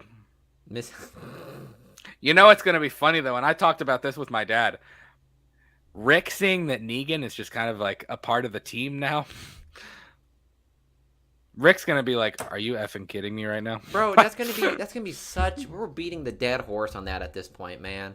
What, the Rick Negan like rivalry thing? No, we're talking about like everyone freaking out, like why the fuck is Negan out or some bullshit like that. Everyone was like gonna be so confused with it, and then Rick's gonna I just want Rick to be like, you good? And Negan's like, yeah. Be like, all right, let's go. I just want that. As simple as you can get it. Fair. Well, because in the comic books, they kind of got okay with each other. Like, they're kind of like, I get it. Like, we're on the same side. You know what I mean? So, I don't know. We'll have to see. We'll have to see. Because they have the Commonwealth to deal with. That's fair. And the Commonwealth is going to be a big, it's going to be a big one. So we got way off topic. So Roland Emmerich, best known for Independence Day, Stargate, talking about Godzilla. He actually told the Hollywood Reporter, he told the Hollywood Reporter, I didn't want to do Godzilla, but they made me do it. But they made me a deal which was unheard of. I said, okay, let's go about this really radically. I'm not doing Big Belly Godzilla. I'm doing him as a lizard. I told you. That was supposed to... I fucking told you. I fucking told you guys. He literally didn't want to do this movie. He did not like the Toho Godzillas. That was supposed to tell everybody I can't do this movie. Godzilla owner Toho said, oh, well, we'll call this new Godzilla the Hollywood Godzilla. Then we can still do our fat Godzilla. I said, shit, I was constantly working on my Meteor film. It just got swept away by Godzilla. And then all of a sudden, Michael Bay came along and did it first. We're not too surprised that Emmerich didn't want to make a movie about an existing property, considering he recently told comicbook.com that he prefers working on original ideas, which I respect that. I can respect that. Not really, Emmerich replied when asked if he was interested in tackling a movie for Marvel or DC or Star Wars. Just not my thing so much. I mean, other people do it. I always try to do original movies. It's just my thing. There's other people who can do it. I mean, there's so many great directors out there. When asked if he keeps up with the MCU, he explained, I wouldn't say I don't see everyone, but I see a lot of them. So there you have it. Roland Emmerich did not want any part of Godzilla. He didn't want to do it. He just didn't want to. He wanted to work on his own original stuff, which I get that. I mean, that's, that was that's pretty fair. much. I understand that. Yeah, that was pretty much. How can I say this? That was pretty much. That was like a studio controlling a director, and that's pretty much what you get. Do you think it was studio control though? It was studio pretty much forcing. Or do you down. think it was creative decisions made by him and the writers of that movie? Well, like you said, he didn't want to make the movie, but the studio was like, "Nah, you got to make this movie, 100%." Well, Yeah, so that's pretty much what happened. And damn, that voice cracked hard. But what happened? Godzilla. But what I'm saying right now is that I think that he was pressured to do it by the studio, and because of that, I mean, he didn't have any what's it called, passion for it, as compared to like fair. Michael That's Daughtry, fair. who was literally a Godzilla fan from the get go. So that's why the designs were so much better and so much more true to the original concepts, and the storyline in general. Like, I don't know, like it referenced previous previous movies from the franchise, but still made its own thing. Like, I will say this: Godzilla, this MonsterVerse Legendary's Godzilla is probably the best way to reboot a franchise and still pay homage to it, 100%. Because you look at Percy Jackson, that's like a book adaptation. You look at all these other old franchises that got rebooted and they were trash. Fair. Like Legendary did a great job with Godzilla. Like, they should literally just, people should take notes. If you want to reboot a franchise, just watch Godzilla's and the MonsterVerse thing, because they pretty much did a decent job. Did it slam at the box office? Yes, to a certain degree. But I think it did fairly well. yeah, it did fairly well for like a monster movie, but it wasn't by any means winning Oscars. But that's not the goal. No, right. Which, by the way, have you seen the fucking Oscar nominations? That just I came did. out. I looked at it today. Yeah, Yeah. Have you seen any of the movies that are up for debate? some of them. Which one? I swear to God, if you say Dune and Spider-Man: No Way Home, I'm gonna smack you No, in the face. I just looked at it once. I would have to look at it again. I will say, props to Andrew Garfield on his nomination. That is pretty true. cool. That's pretty cool, man. Props what's for that movie called? Tick Tick Boom. Tick It's a Tick musical. Boom. Props to him, man. That's pretty cool. That's pretty cool. Yeah. So, Miguel, I am gonna take a quick urinary break. You want to mind the chat for a second? Sure. Why not? All right, guys, we're at almost an hour and 30 minutes in. If you haven't already, please be sure to leave the stream leave the stream a like, and I'll be back in like 2.3 seconds. So I'm gonna take a quick toilet break. All right. Bye, y'all. I'll be back. I'm trying to read the comments. I'm sorry, I can't bring it up like Brad does, even though I'm the one paying for fucking StreamYard. But we're gonna leave that alone. J-Dad, you said something like Carl shoveling chocolate pudding in his mouth while Rick Grimes slipping in and out of his southern accent. Yeah, dog, that was the good old days. Brad hates those filler episodes before Terminus, but I low-key like them. Cause, like, how can I put this? The prison was such a fuck up. Like, it just blew up out of nowhere. And then they were just all, like, separated. Like, what do? You can't just let them pick another camp out of nowhere. No, they have to have some sort of hope. Like, they just lost their home. They just lost the jail thanks to the fucking governor. And they're just all spread out. Like, there's no hope. Everyone thought they were spread apart.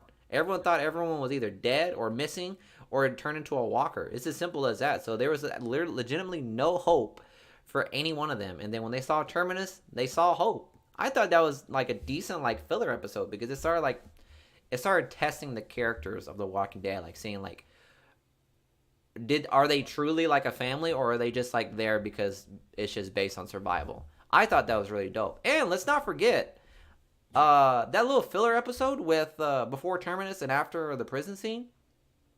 100%. That was still one of my favorite times because it brought Abraham, and you guys remember when Abraham came on. Who is your fave character on TWD? Fucking Abraham. I fucking love him, man. He is fucking hilarious. I'll never forget whenever he was about to, sorry, Ock, I don't know if you're ever, I hope you don't get spoiled by this, which, by the way, spoiler alert, Ock. Whenever he gets fucking beat up by Negan, and he was like, I don't know, I forgot what he said, but he said something to Negan, and I was like, bro, what a way to go out. He did not take any scraps. Who did Abraham date after Rosita? I think, what was her name? It was a black girl. There's a fun fact for you right there. whenever Negan picked Abraham, when Abraham realized like he was the one that was gonna get batted, he literally threw like a peace sign to her, and that was so heartbreaking because apparently like those two, whenever they say bye to one another, they throw a peace sign. So I thought that was like the most like sorrowful goodbyes I could ever see in my life. Yeah, I think they definitely kept his character true to the comic because you realize there's a lot of like, what's it called, liberties taken in The Walking Dead to some degree. Would you agree with Giggity. that, Brad? Huh? Do you feel like the comics from The Walking Dead? Do you think the live action TV show took some liberties in their characters? Oh yeah, but Yeah. I get it though. You have to. I mean, even look at the Marvel stuff. Like anytime you're doing an adaptation of a book or Harry Potter, Percy. I mean, like any adaptation from a novel, whether it's a graphic novel, whether it's an actual like fiction novel, you have to take liberties, or else, I mean, it's like you if you play it just verbatim how it happens in the comic book, it's not gonna make any sense. You know what I mean? It's gonna be kind of you're just gonna know what's coming. There's nothing that's gonna surprise you. You know, they got to keep you on your toes. They got to keep you, you know, they got to keep you rolling. They got to keep you excited for what comes next. J-Dead, I did wash my hands, by the way. I did wash my hands because he took so quick, didn't he? with soap. With soap, I did. So he squeezed so hard and just ran back because he thought I was derailing the podcast. Julia was sitting right there on the TV. She was like, "Did you wash your hands?" And by the time she said that, the door shut already. I was like, "Fuck." Did you wash your hands totally yet? With soap. Oh my god. No. So real quick, I wanted to bring this up. I thought this was kind of interesting. This is, again, nothing, wrong button. Nothing groundbreaking. It's not like some big article that I want to read. Major change coming from The Last of Us, the HBO series that's coming. If you guys know, I'm a big zombie fan, always been a big zombie fan. And there's kind of a big change coming from the video games. So The Last of Us will change its outbreak year from 2013, which is when the original video game came out, to 2003, meaning the events of The Last of Us will take place in 2023 instead of 2033. And this is confirmed because the set pieces confirm it. If you look at this set piece right here, if you're watching on YouTube, the 9th Annual Biomedical Sciences Conference, October 13th through 17th, 2003. So the outbreak will actually be changed to 2003 instead of 2013, which is kind of interesting. I mean, I guess, again, it's nothing groundbreaking. It's not like, holy crap, this changes the entire story. It's just more... It almost might appeal more to these audiences because the audience that they're going to be trying to tailor to would have been younger. They would have been in kind of that 2003-ish. If you're a 90s baby like we are, you kind of would have been a kid in 2003. So a lot of the nostalgic things, if you think about what if time as we know it, you know, human innovation and technology stopped at 2003. Fuck. Well, that, you know what I mean? It's You're not going to see iPhones and stuff. I mean, you're going to see 2003. I mean, the technology, the things that we had in 2003, that's what you're going to see in the apocalypse because there was never any more. There wasn't any further human innovation or human development, you know? Yep. So I'm super excited for what they're going to do with that series. I don't know. I think that's one of my favorite video games I've ever played. That's probably in my top 5, maybe even my top 3 best video games I've ever played. It's the story is just remarkable. The way they portrayed the zombie apocalypse was really, really well done, man. I need to finish part 2. I used to be super into video games. Like I would start a game and I would just play it until it was done. And when I got really serious into my degree and when I was like, you know, when I was really in, you know, like my time was taken up with things in college, I stopped playing. And I do play in the summer. Like in the summer, I'll get on kicks. Like I got on a kick of playing Resident Evil again in the summer. And I'll finish The Last of Us, and I'll play Resident Evil Village as well. But JDead says they don't want to conflict with the COVID outbreak. Well, I don't think we're at a point where everything has to involve COVID. You know what I mean? Like we'll talk about this with Halloween Ends a little bit too. I don't think. Yes, we've said this before. Art is a reflection of reality, but I don't think that means that we have to throw COVID into everything. You know what I mean? Yeah, and you that's understand not that there's gonna be like fucking like after like the next 10 years. In the next 10 years, I can almost guarantee you there's gonna be a movie about COVID every single year. Probably. And I don't have a problem with that. I don't have a problem with them including COVID into entertainment. That's fine. But I don't think every single thing has to factor in COVID. You know what I mean? You can have a story. Like this story came before COVID existed, as far as we know. So, I don't know. It's just it's an interesting thing, JDead says Resident Evil 4 took up most of my teen years. Dude, Resident Evil 4 was I don't know if I've ever played a video game as much as I've played Resident Evil 4. I remember the day that me and my dad beat Resident Evil 4, you'd have thought we won the freaking lottery. Like it was a huge deal. It was a massive ordeal when we finally got through Resident Evil 4 for the first time. Again, that was another one. It's like what got me into video games. I remember when that game came out as well. That, Hulk Ultimate Destruction, Spider-Man PS1, the Spider-Man 2 video game. I mean, there were a lot of Marvel games that really kind of influenced me in that respect as well. So hour and 37 minutes in. If you haven't left us a like, please go ahead and do that. We still have Halloween Ends coming up. Still have Texas Chainsaw coming up. Real quick, Miguel, I thought this was kind of interesting. Goosebumps is coming to Disney Plus. Live action. Whoop. MTV Freddy. What's going on, buddy? Goosebumps live action TV series reboot coming to Disney Plus. This kind of came 4 days ago after 2 movies. A brand new live action Goosebumps TV series based on R.L. Stine's best-selling books will bring the tales back to the small screen. Variety reports that Disney Plus has given the green light to the new live action Goosebumps series, giving the show a 10-episode series order this week. Sounds like the series will have a similar storyline to 2015's hit movie, which adapted many of Stein's iconic books in one fell swoop. Here's the project's plot synopsis. The series follows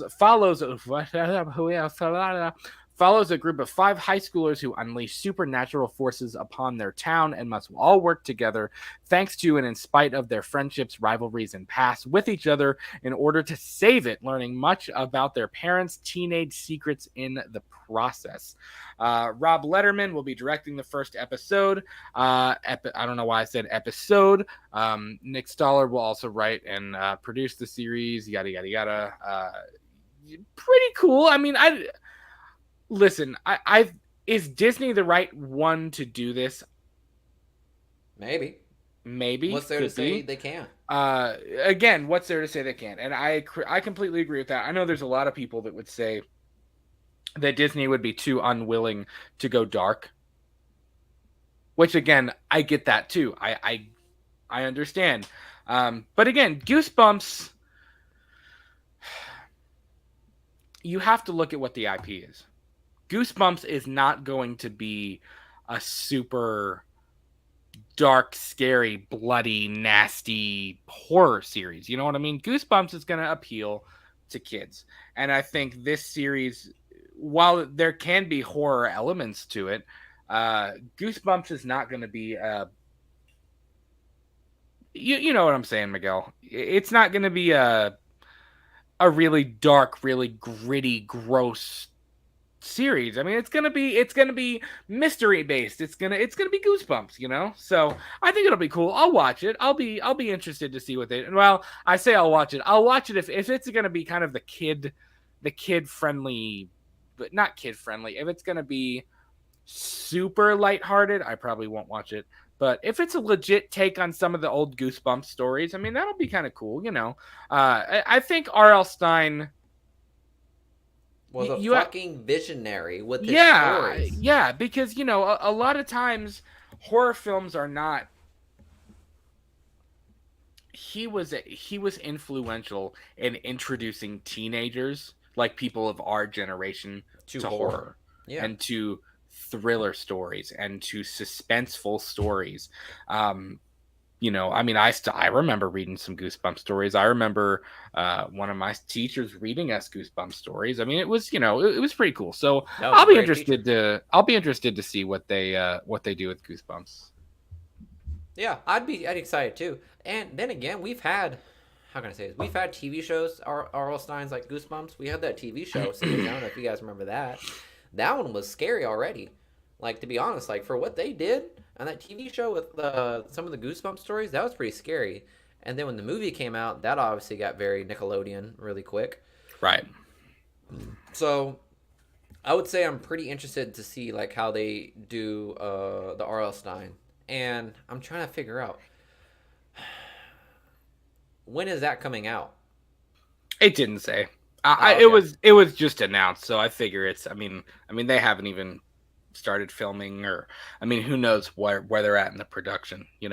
Yeah, I got you. Well, my thing is, I'm trying to figure out what movie comes out that is that we are waiting to see whether or not Disney can do rated R. Um. I would say Deadpool, obviously. If they can do an R rated, if they can do Deadpool the way it should, then yeah. I don't know when Deadpool comes out. Does that come out like before or after Blade? Because Blade would be the next one I'm thinking of. I don't know. I mean, I think and somebody had said this.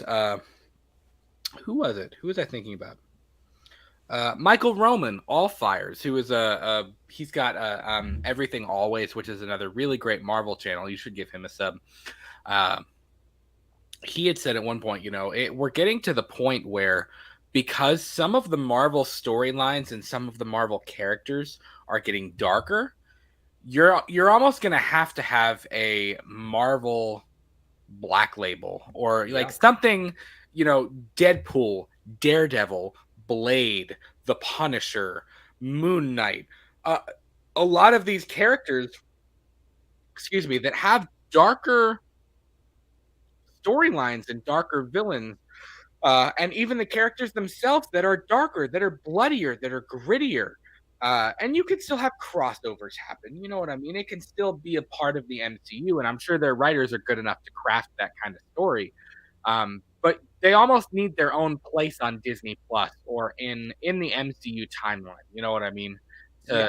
To kind of give it, because even John Bernthal, like John Bernthal said, the only reason he agreed to come back as the Punisher is if they left his kid, like the character that was introduced in Daredevil and in his Netflix series, if they kept the integrity of what the Punisher was, which let's be real, it's bloody, it's gory, it's gritty, it's not pretty, it's definitely rated R.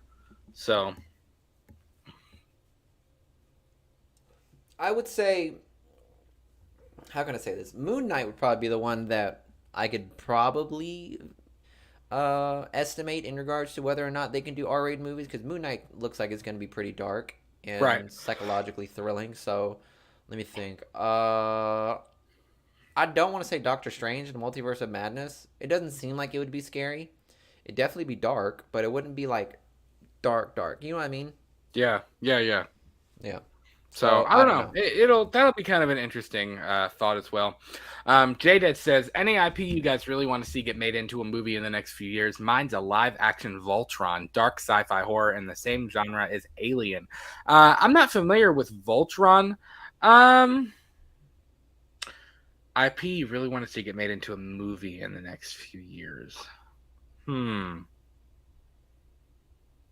That's pretty cool. I haven't seen Voltron in a long time. That's a good question, man. Wait, what's an IP? Independent property. I don't know. What would that be growing on the lines of?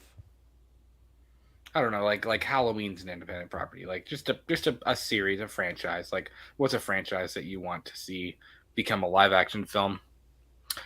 I don't know, man. That's a good question. I would have to kind of think about that one. Yeah, I don't really know. Huh? What about that? I don't know. I know they kind of did Resident Evil Welcome to Raccoon City. I would really like a legit, like a real. Too bad you ain't getting that. We're getting what we got. I know, but I would like to see a real representation of Resident Evil. I don't think we've ever gotten a true we've never gotten a true adaptation of Resident Evil that actually feels true to the games. You know what I mean? Because you could even do the main entries in the game, do Outbreak, do Code Veronica, do some of the other spin-off games as well. You know what I mean? But I don't know. I feel like there's a way Resident Evil could easily be its own cinematic universe. Easily. And I know we've even had this discussion before. Resident Evil could be its own cinematic universe, but they keep screwing it up. I don't know what it is. They just can't get it right. They just screw it up. So yeah. I don't know.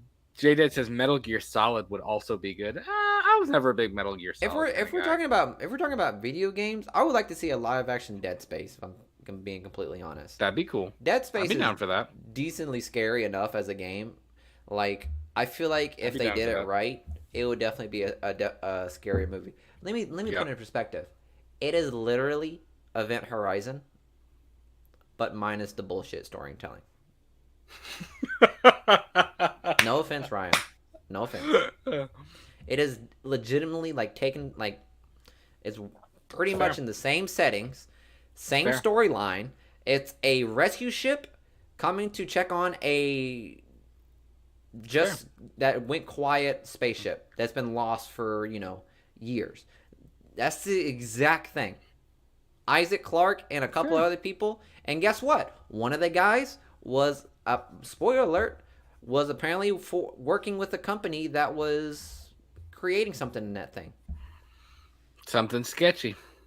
Just saying. Something sketchy this way. I'm just saying. Dead Space may or may not have taken liberties from Event Horizon, but they did it so well. They just need to do it again. Miguel says arguably they did it better than Event Horizon. Arguably, yes. Without a doubt.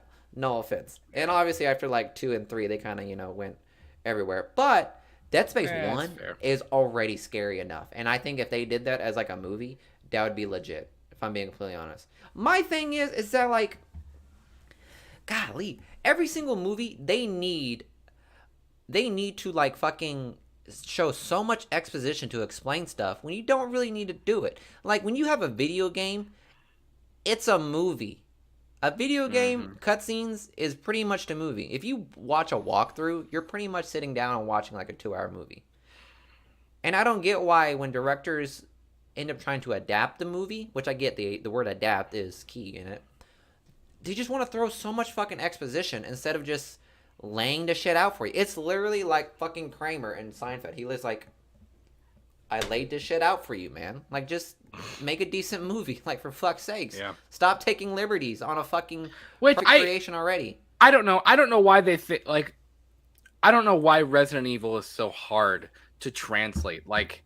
There is and I guess it's overwhelming. It's literally not. I mean, I don't know. If I was writing a screenplay, I might be overwhelmed too.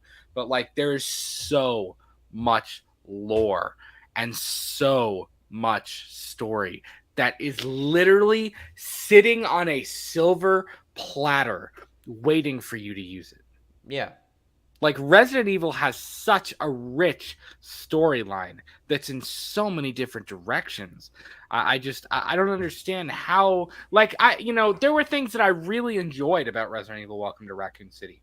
There were things that I was you know what? I really got vibes of the game. The mansion, I thought it was done beautifully. I got vibes from the game. Certain aspects of Raccoon City, I got vibes from the game. But it was too much. They tried to shove too much into one story, Do sequels. It's gonna make money. It's freaking Resident Evil. It's gonna make money. Don't worry about that. Just worry about telling a good story with what you have. Focus on 2 or 3 main characters. Like they didn't need Leon in this movie. They didn't need Claire in this movie. They could have just focused on the STARS members and made all of Resident Evil Welcome to Raccoon City about the mansion incident. Yeah. Just do an adaptation of Resident Evil 1. But no, they decided to take Resident Evil 1, 2, and 3 and cram them into one movie, forgetting about Nemesis, forgetting about so many other crucial things that went along with that story. You know what I mean? Yep. Like Yep. that was the issue, is it because they tried to cram so much in, they ended up leaving out a ton of other things. And it just it didn't work for me. I don't know. For you, if you're listening after the fact, or if you're watching with us right now, you might think Resident Evil Welcome to Raccoon City was the perfect Resident Evil adaptation. And it wasn't for me. It wasn't, because I feel like they left too much out. They tried to shove too much into one movie, and you know, as an after effect, they just ended up leaving too much out. So I don't know. It was, I don't want to say it was disappointing. It was decent. It wasn't terrible, but it wasn't what I wanted it to be either. Mm-hmm. You know what I mean? Yeah. So let's Mr. Let me check in the chat real quick. Nemesis played by Vin Diesel. Oh my god. J-Dead says Nemesis played by Vin Diesel. No thanks. He'd be like, hey, stars and family. He was gonna say family. Family. So my boy Jason is coming back this year, but not as a feature film. Never Hike Alone 2 from Womp Stomp Films is finally coming this year. Bro, they deadass read that article from a month ago, and you know what? Fuck it. We're just gonna make another one because this ain't coming out. The actual one ain't coming out for a while. They already had multiple planned, and I believe it was a 6-part series. So we had Never Hike Alone, Never Hike in the Snow, and then there were 3 or 4 more independent fan films that they had on their docket. But in an update that came from their official Facebook page, Womp Stomp Films will be launching a crowdfund campaign for Never Hike Alone 2 on Saturday, March 13th, 2022 on Indiegogo. Mark your calendars, people. March 13th. Sure, it's a Friday. Never Hike Alone 2 picks up where Never Hike in the Snow and Never Hike Alone leave off, and bring bring to conclusion the stories of Tommy Jarvis, Tom Matthews, Rick Colon, Vinny Gustavero, and Dr. Diana Hill, Anna Campbell, and fan favorite Kyle McLeod, Andrew Leedy, as they face one last showdown with the ghost of Crystal Lake, Jason Voorhees. Never Hike Alone 2 will also be a feature-length film that includes the remaining 3 Never Hike Alone episodes we announced in 2019. We have decided to go this route for 3 reasons. 1, the pandemic delayed our timeline enough already. We'd rather not wait any longer and aim to complete our story in one fell swoop. Number 2, our Never Hike in the Snow campaign brought such tremendous support. We believe our fan base is now big enough to handle the funding of a project this size. And 3, we have a great window in the spring/summer of 2022 to capture all of the scenes in a timely and cost-saving manner. So there you have it. Never Hike Alone. The final 3 chapters will be a part of one large film, Never Hike Alone 2. That's going to be a lot of money, I would imagine. Yeah, but you know what's surprising? Crowdfunding. There's plenty of people out there that want to see it, so they're gonna fund the shit out of it. I'll do it. I did the first 2. I'll do this one. Sure. Hands down. They're doing that. They're doing a good enough job. I have no problem giving them $30-$40. I have no problem with that at all. I think they have proven themselves worthy of taking the Friday the 13th name. I think they've proven themselves worthy of handling Jason Voorhees. And I think getting a feature-length film is going to be great. I mean, I think it's a fantastic way to conclude the series. And I understand, I mean, the pandemic set everything back. Who wants to wait longer? Just let's just do it. You know what I mean? And I think the horror community will back them. I think they'll have the support to do this. Moving on, for this campaign, we will need tremendous support. Speaking of that support, So please put a reminder in your calendar about the Never Hike Alone 2 campaign launch date, as well as using social media and word of mouth to spread awareness about the campaign.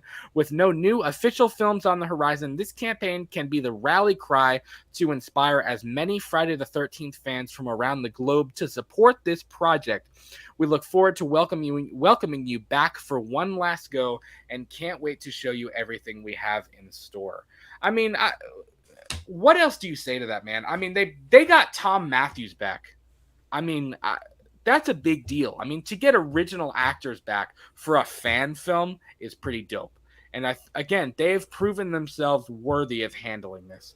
I mean, if you've seen Never Hike Alone and Never Hike in the Snow, you know that we're not getting any other Friday films on the horizon anyways. So contribute to this, like add to this, give them the resources and the funds that they need to put this thing into motion, because you will not be you won't be disappointed at all. Yeah.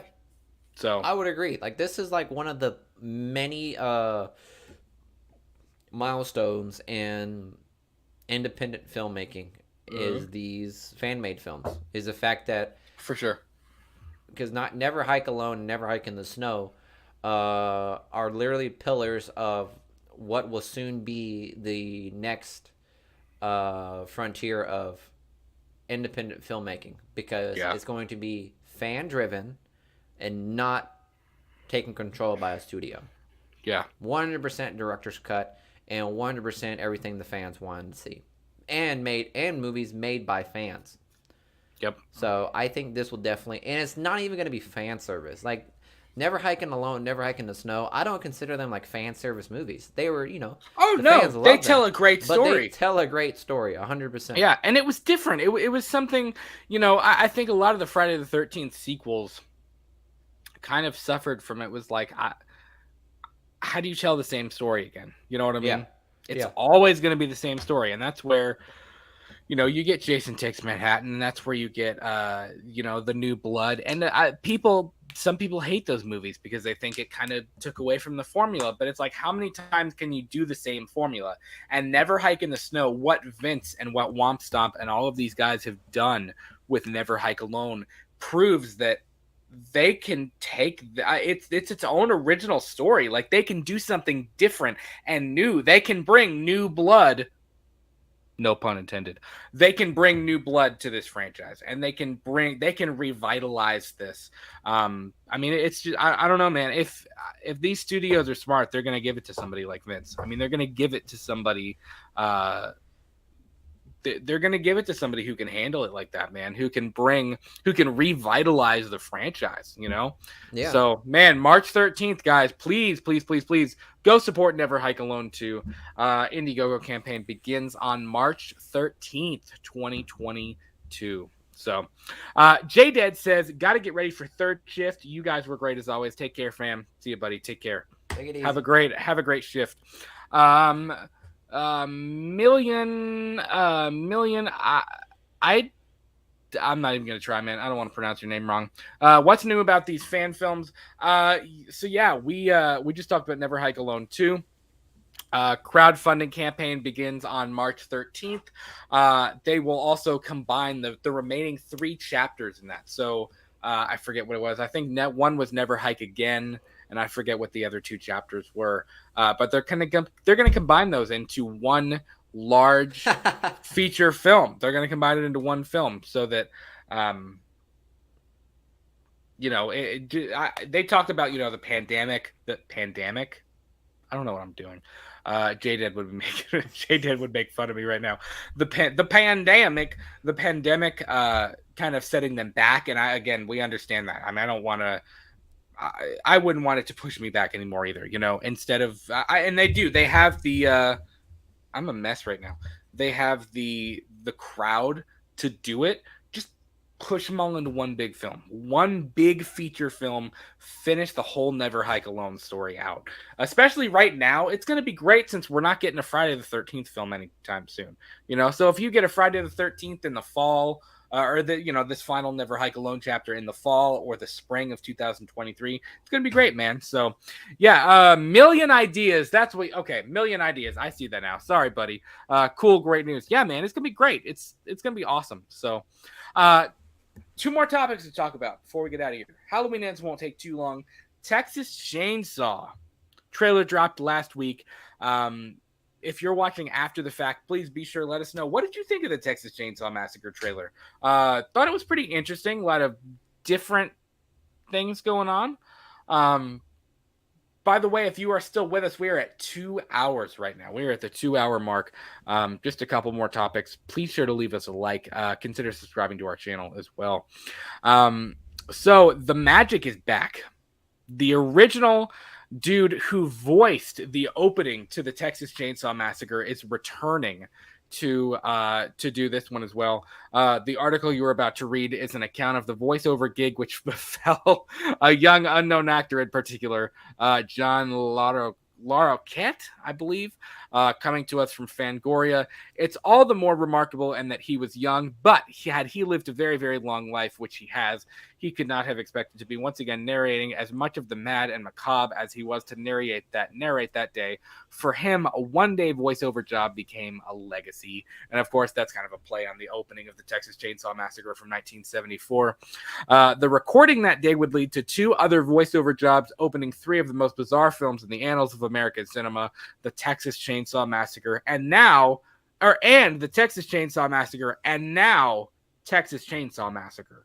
That's right, he's back. New Texas Chainsaw 2022 director David Blue Garcia tells Variety and Not Us about hiring original Texas Chainsaw Massacre narrator John Larroquette to lend his solemn tongue to the new hotness. It's like Will Smith. Old and busted. New hotness. New hotness. Lend his solemn tongue to this new hotness. Bro, I swear to God, imagine catch me using that line at a girl at the bar. Bro, I'm getting kneed in you want to lend your solemn... I'm getting kneed in the balls 100% of the time. The fuck? Who the fuck wrote this? Somebody from Fangoria. It felt important to honor the original TCM at every opportunity. John's voice is iconic in the original opening, and we thought that it would help to set the perfect tone in our own intro. It's also a subtle way of letting the fans know that they're in good hands.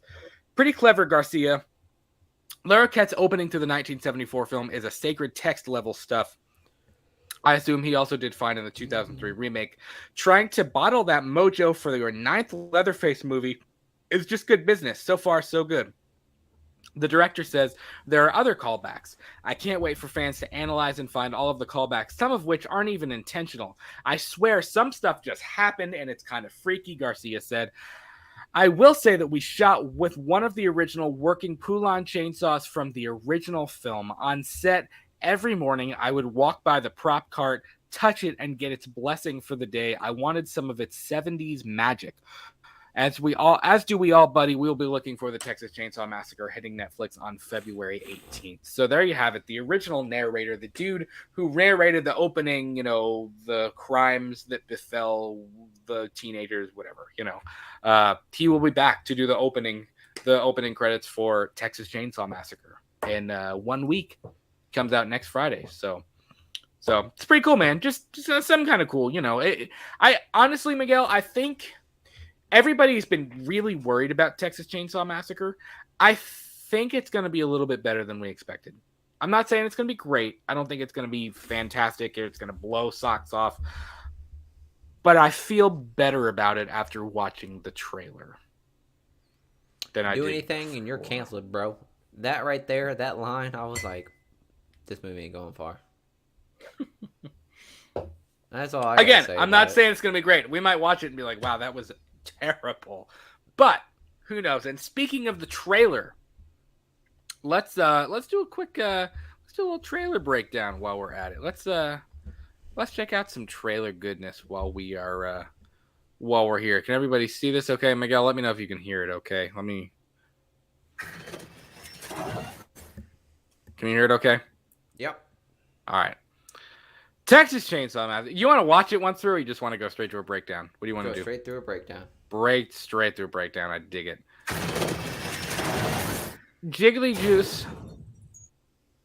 Bro, her hands are all bloody already. Gross. I just said, who the fuck was driving that? Damn, you poor woman.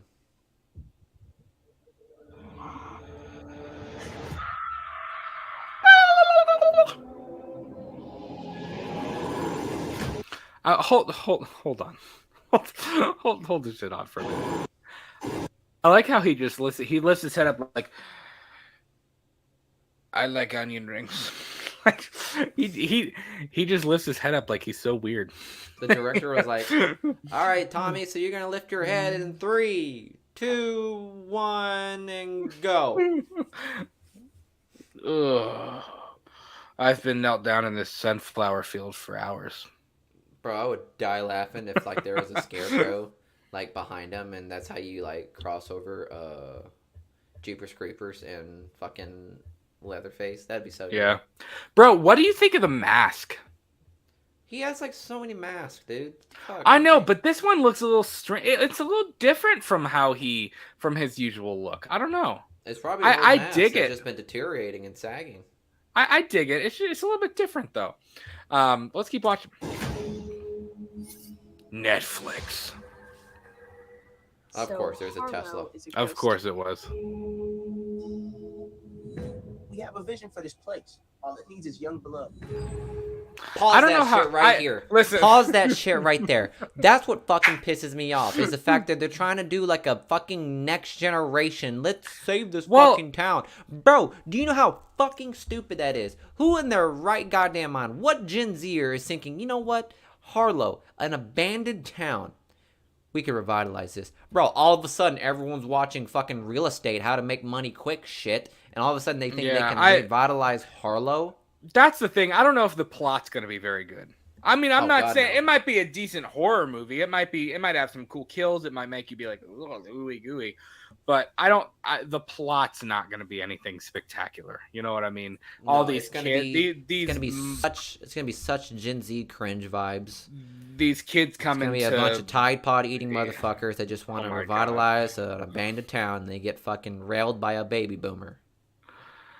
Anyways, is he a baby boomer? I don't know. He would have been what, in his 20s? So he would in 1974 he would have been in his 20s. So he'd have been born in 50s or late 50s, early 60s at least. It was a joke. I don't want to live here. This is a chance for people to start fresh somewhere. Start fresh, bro. Just go to fucking Connecticut, dude. Start fresh there. Go to California. Literally go anywhere else. Who the fuck goes... Why start here? And what's this guy gonna do? Is he gonna open a PF Chang's? That's fucked up. Never mind. What are any of these people gonna do? I know. It's like, why are people smiling? This is a shit town. Do you know how much work you gotta do to revitalize it? These people don't look like they've worked a day in their lives. They look like entitled Gen Zers. It looks like they went to random people and just were like, hey, get in this van. And they're like, hey, we're going to drive you to some random town in Texas and you're going to start a new life there. I mean, isn't that how the Transcontinental Railroad was started? I don't know. They say, here, hop in this truck. Hey, guys. You should see this. There's the house, man. I will say the house looks pretty good. Man, it does. Looks pretty... The house, I don't know if they... I wonder if they rebuilt the house, like if they built the house to look like the original, or if it's just... If it was a house they got that did look similar. I don't know, but it looks decent. What are you doing in our house? See, I wondered... You shouldn't be here. I wondered who this is, because... You shouldn't be here. I don't know. I believe, again, it's been a minute. I'm looking at the poster. I have the Texas Chainsaw poster above me here.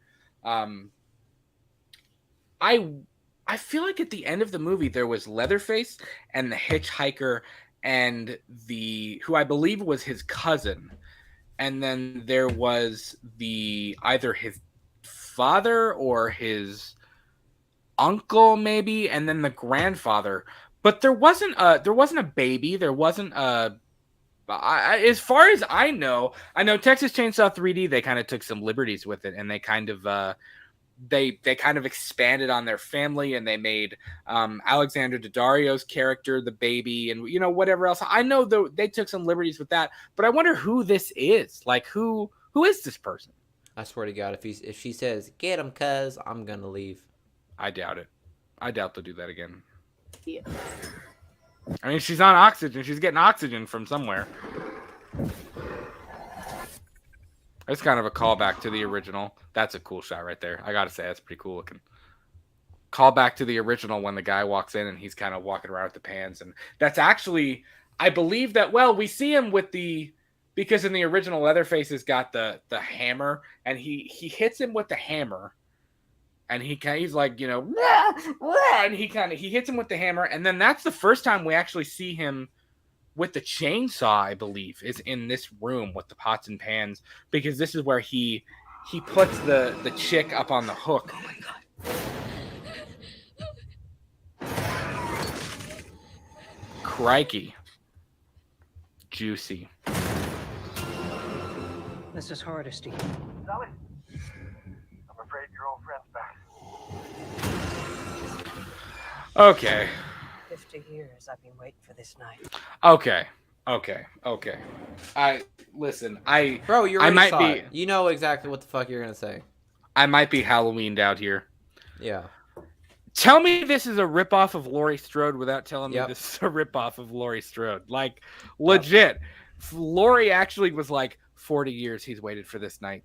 He's waited for me. I've waited for him. Sally Hardesty, she's like, well, screw it, I'll one-up you. I've waited for 50 years to get back at him. So Here we go. Like, you know what I mean? It's just like, what? Like, really? Are we going to do this again? Like, how many times are we going to retrace our steps? I'm pretty sure that's the reason thing? why this movie was panned already by because it's a straight viewers. ripoff of Halloween 18. Yeah. I don't know. It's I don't know. gonna And be like, about what? her.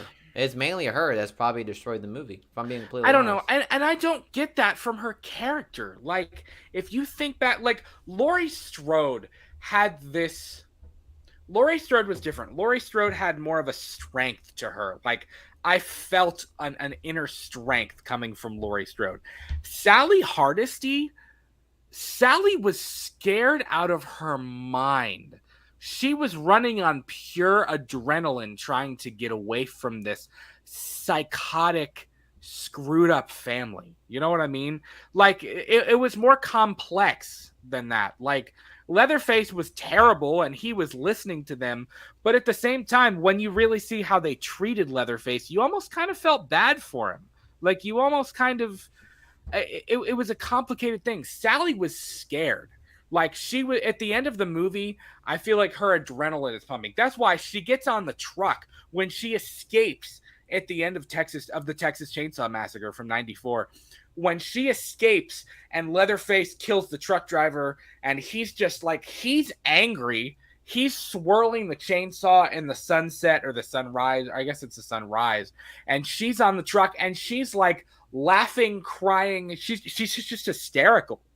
And I just don't get that she'd be waiting for him for all of those years. You know what I mean? Sally was trying to escape. Laurie was a little bit different. Laurie had more of a protective. She was trying to protect the kids. She was trying to protect the people around her. You know, it makes more sense that Laurie was like, you know, Laurie knows where he is. It makes sense for Laurie to want revenge against Michael because Michael took people that she loved. And I'm not saying Leatherface did take people that Sally loved, but Sally was, you know what I mean? It came up quicker. It was a completely different scenario. You know what I mean? It's the fact that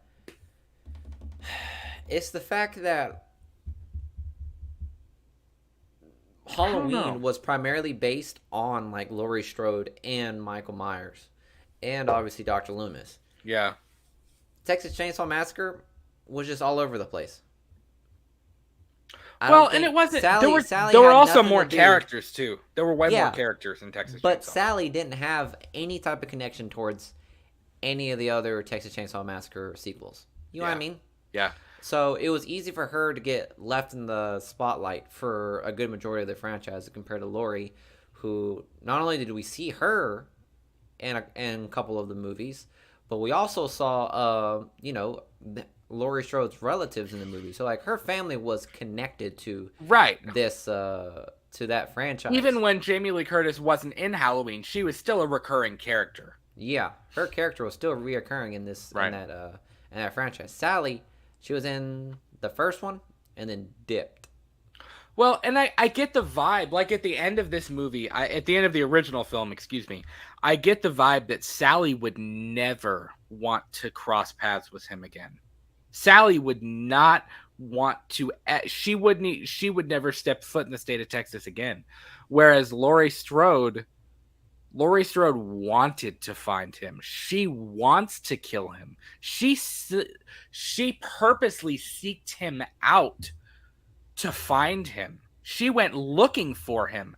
I don't see Sally at the end of this movie as being the kind that it's gonna scar her for life, but I feel like Sally would be the kind, she would go to the police. She would go, and that's the other thing. Did she not go to the cops ever and be like, hey, there's this crazy inbred psychotic family living out in Texas, like in the country, that they're eating people and the one guy's got a chainsaw. Like I don't know. It's for this story, it seemed the whole Sally angle and this whole I'm going to go find him and seek revenge and hunt him down. Like it's just, I don't know. It seems like they're repurposing Halloween 18. Like that's just basically, that's what it seems like to me. You know what I mean?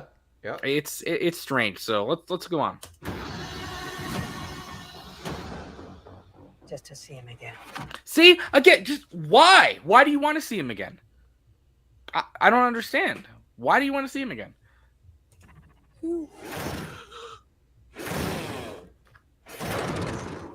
Leatherface. Also, we never called him Leatherface. I know. Nobody ever called him Leatherface. So I guess she gave him that name. I don't know. I am kind of interested to see old man Leatherface. That's going to be interesting because at this point, he will be older in this movie than Michael Myers is in Halloween Ends. And Michael Myers is going to be 64 in Halloween Ends. So Leatherface will probably be in his late 60s, early 70s in this film. So you got to think, this is going to be a 70-year-old man running around with a chainsaw going after these people. Well, I mean, it begs the question, is he supernatural? No. Yeah. They better not make him supernatural. It's a cool shot. I gotta say, it's a pretty cool shot. I'm just saying, if I was in a bus and I saw a guy sitting right there in the fucking rain with a chainsaw, someone would tell me, maybe we should go to the next stop. Keep driving. Yeah. You'd be like, excuse me, keep going. Yeah. Nobody get off this bus. Did I see anybody pull the handle? No? Okay, let's fucking keep going then. Hold on, go back to that shot. I need to see that shot in slow-mo.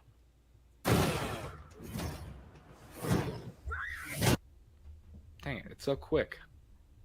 Pretty cool shot. Pretty cool shot. I wonder how he's going to move. I mean, I would imagine he would move like a 70-year-old man. You know what I mean? He's going to move slow. You know, I don't think he's going to be like running around going cray-cray-ka-choo. Cray-cray-ka-choo. Looks like it's you that he wants. I'm not gonna let him kill you. Again, cool shot. He's got the mallet. It's like callbacks to the original, which I get. I think this, more than anything, I think this movie's just going to be a fun ride. It's going to be what it is. It's going to be a fun ride. Sure. Like, that's all we're going for, I think. I don't think we're going to go for anything crazy. No evil. Fear no evil. Oh, what's he going back? And again, another cool shot here. Again, that's pretty cool, too. That's pretty dope. I imagine some crazy stuff is going down on that bus right now. I know. Leatherface didn't want to get canceled until he killed every single one of them. I imagine people are getting slaughtered on this bus right now. Yeah. I mean, that's a lot of blood smeared all over that window. Yep. Crap, I keep going past it. Fear no evil. And that, again, cool shot. I dig it. I wish we could see a little bit more of him, but I don't know. We will. We'll eventually. Bro, that face looks like trash. He looks like Porker the pig. He's Porky. He really does, though. Yeah. I don't know. It's kind of cool. I kind of dig it. It looks fresh. All the fresh blood makes me think that it's a fresh face that he's got on. I can see that. Yeah. I feel like it's not like he hasn't had that one for very long. Again, I guess a play on today's world, because if something like that was going on, everybody would be like, yeah, no one's gonna march for you, buddy. Try anything and you're canceled, bro. Bro, and this guy's on Instagram Live. he's gonna Instagram Live his own death right now. That's about to happen. Just the logic of this movie is really gonna piss me off. So be it. What are you gonna do? Yep. Bro, is that the guy? Is that guy? Yes. He's dead. Bro, I assume everybody on that bus. Dude, I'm kind of excited to see this bus scene because I feel like it's gonna be wild. Like extra hot sauce on this scene. Like it's gonna be kind of crazy. Which I'm down for. I'm down for something a little wild and crazy. Oh, we gotta go back. Going to town. Dang it. I keep going in the wrong spots. It's so quick. Again, going wild. Blood splattering everywhere. Again. It looks rough. It doesn't look good. That's just awkward. Yeah. That looks like an awkward shot. And gore. And Texas Chainsaw Massacre. There you go. So there's a trailer. I mean, listen, I think this movie is going to be a fun ride. That's what I think it's going to be. I don't think it's going to be anything. It's not going to be the next Academy Award winner. It's not going to be the best horror movie of the year. I think it's just going to be a fun ride. I'm going in with pretty much zero expectations, and I'm just going to be like, you know what? Let's have some fun. Like let's have a decent sequel. I'm not wild about the. I think I actually enjoy the kids moving there and trying to revitalize the town more than I like the Sally Hardesty thing. For me, it doesn't make sense for her character to want to get revenge and go after him. I didn't ever get that from her character in the original. I didn't, Yeah. I think it's a huge ripoff of H3. So whether you're watching right now, whether you're watching after the fact, let us know what you think of the trailer for Texas Chainsaw Massacre. Let us know what your expectations are for the movie. So to round us out, not too much to talk about here. Halloween Ends is officially in production. There were a couple of rumors. Sarah Michelle Gellar was going to make an appearance. That was shot down by Ryan Turek, by a couple of different people, actually. Rain Freeman, who is one of the producers on the film. That was shot down. They're like, she's not going to be in the movie. Why would you introduce somebody like that in the last one? Like, there's no more legacy characters, no more. Don't introduce anybody new. Like, let's make do with the people we have. Focus Halloween Ends on Laurie, on Allison, on Hawkins, on the people that matter to us. So a couple of pictures. Jamie Lee Curtis had posted, actually, this image was the first one, I believe, that got posted from the set of Halloween Ends, followed by Jamie Lee Curtis posting her own fabulous selfie. Who the fuck takes a picture like that? Jamie Lee Curtis does, apparently. Bro, I don't like. How are you touching the button to take a picture? I'm confused. Maybe she's got the timer on. I don't know. But I will say, Laurie looks pretty good here. Like, she doesn't look. I mean, obviously, this is not her in character. She's, she's smiling as JLC, but her clothes look decent. She doesn't look like she'd be depressed. She looks like she's kind of okay, like she's doing all right. You know what I mean? Maybe in Halloween Ends, Laurie is trying to move on. She's realized, you know what, Michael is not coming for me. I was going for him more than he was coming for me. So maybe I can just move on now and move on to the next chapter of my life. Maybe she's with Hawkins. Maybe she's trying to build more of a relationship with Allison. Miguel, do you want to see Laurie try to be normal in this movie? No. So you still want to see normal going after Michael Laurie? Yeah. Michael killed his fucking daughter. That's fair. That is fair. And her son-in-law. And all of her friends. And pretty much everybody she's ever cared about. Exactly. So, I was like, bro, that's why fair. would she try to...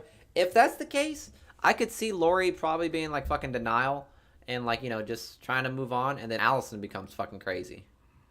I don't know. Because there's a lot of people that have thought she has more of the motivation to want to kill Michael now. That's fair. I mean, I don't know, man. He did take both of her parents. That's a pretty big deal. Yeah. That's a big deal, man. We also got the picture of the Scream Creams. Pause. We actually got the Scream Queens, Jamie Lee Curtis, Andy Matichak, and Kyle Richards as Laurie and Allison and Lindsay all together sitting at a bar. It's just a promotional image, obviously. It's nothing legit. It's not a screen grab or anything like that. Because the movie is just now in production. But these are the three ladies that will be the stars of Halloween Ends, the three people that the movie will focus on. And I'm super, again, we really like Kyle Richards' performance as Lindsay in Halloween Kills. We thought she did a really great job. So I'm pretty hyped that she's going to be back. And speaking of Lindsay, we even got this cool shot of her in the dark. There's been a lot of night shooting going on. If you follow Jamie Lee Curtis, she's posted quite a few pictures of some of the night shoots they've been doing. I'm really liking this whole light through the trees thing. I don't know if that's really just, I don't know if the scenes will actually look like that. Here's another one of Jamie Lee Curtis from behind walking. I don't know if any scenes will actually look like that, but I mean, this looks dope. Mm-hmm. Like that shot looks pretty cool. And again, it's just a behind the scenes shot, all the tents from filming, and I'm sure there's quite a few different things going on. Of course, you're probably aware Halloween Ends is actually filming in Savannah, Georgia, whereas Halloween 18 filmed in Wilmington, North Carolina. Halloween Kills filmed in South Carolina, or vice versa. I could be wrong. But this one's filming in Georgia. Again, it's going to be the same kind of terrain. It's not going to be a huge difference. We'll still believe that it's Haddonfield, Illinois. They'll make it look like fall. This one kind of interested me. So here we have Christopher Nelson and James Jude Courtney. And of course, James Jude Courtney sitting in the chair, possibly doing makeup or a face cast or whatever. Could be something, could be nothing. He's got no facial hair. Both previous times that he's played Michael, he's had facial hair because we've seen his face. Now, we know if you saw him like in the mob scene where they beat the crap out of Michael at the end of Halloween Kills, homeboy was burned. Like his face without the mask on, he was burned.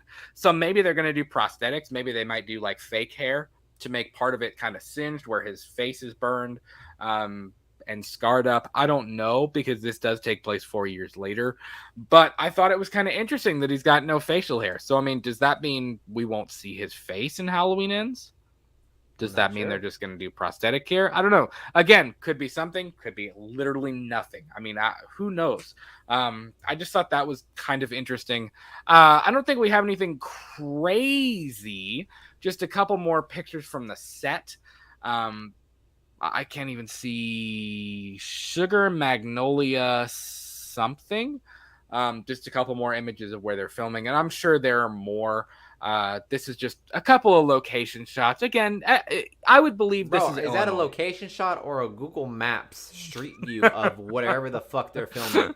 I would believe that this is Illinois. I mean, again, they need to kind of dull those trees a little bit. We need to not see a ton of green, but I could believe that, I could definitely believe it. Some Halloween decorations on a house. You got the skeleton hanging. You got some inflatable things in the yard, the orange streamers. Here's another one. That was a piss attempt of Halloween decorating. This one? Yeah. Piss poor attempt.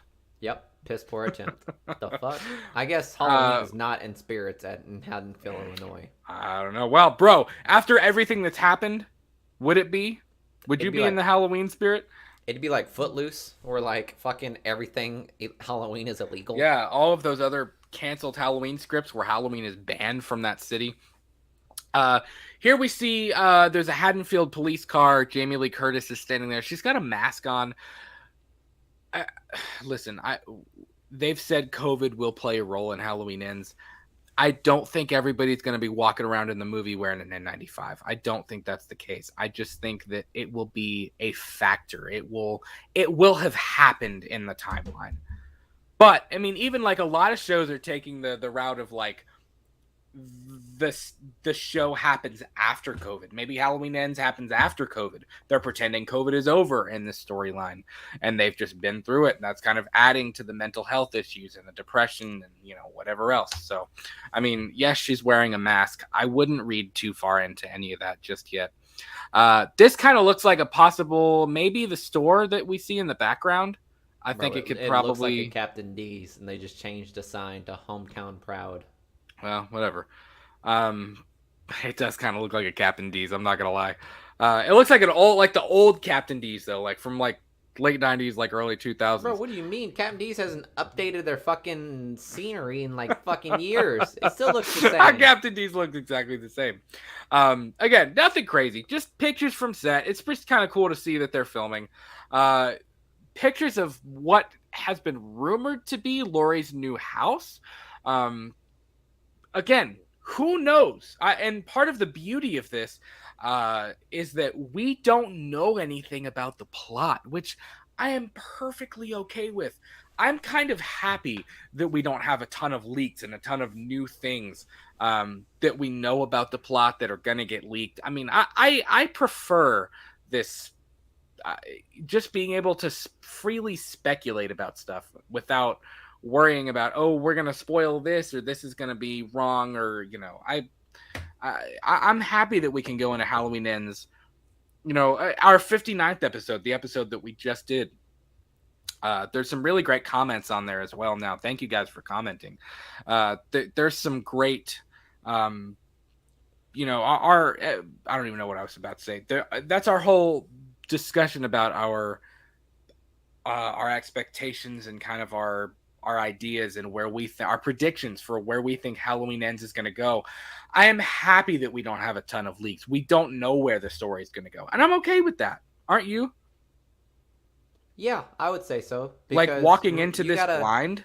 You got to remember that there was that leaked script for Halloween Kills, but the two of us just decided not to read it. Yep. Because we just wanted to enjoy the movie for what it was, and I'm excited for that too. I actually had the opportunity to read that script, and I didn't, because I was like, you know what, I'm not gonna do it. It's not gonna happen. I'm gonna experience it the way I want to experience it, and hopefully, it's gonna be that way with Halloween Ends. And of course, listen, if there are big rumors, of course we're gonna talk about it. We'll issue our spoiler warning. We're gonna talk about it because that's what we do. Let's talk movies, duh. But I'm okay if the whole movie doesn't leak. I don't want this whole movie to leak before. I don't want this to be like a Spider-Man No Way Home, when of course, again, that's its own can of worms too. But I'm okay with not knowing a whole lot about the plot. I'm especially since this is going to be the last one. I'm okay with experiencing this as it's intended, where the majority of the plot's a secret. So guys, man, 2.5 hour episode. It's a long episode. That's a pretty long episode, man. So that is going to do it for this episode of Let's Talk Movies. Thank you guys so much for hanging out with us. We will be back. When will we be back? Probably on Saturday, I believe, for the next episode of Purely and Simply Evil.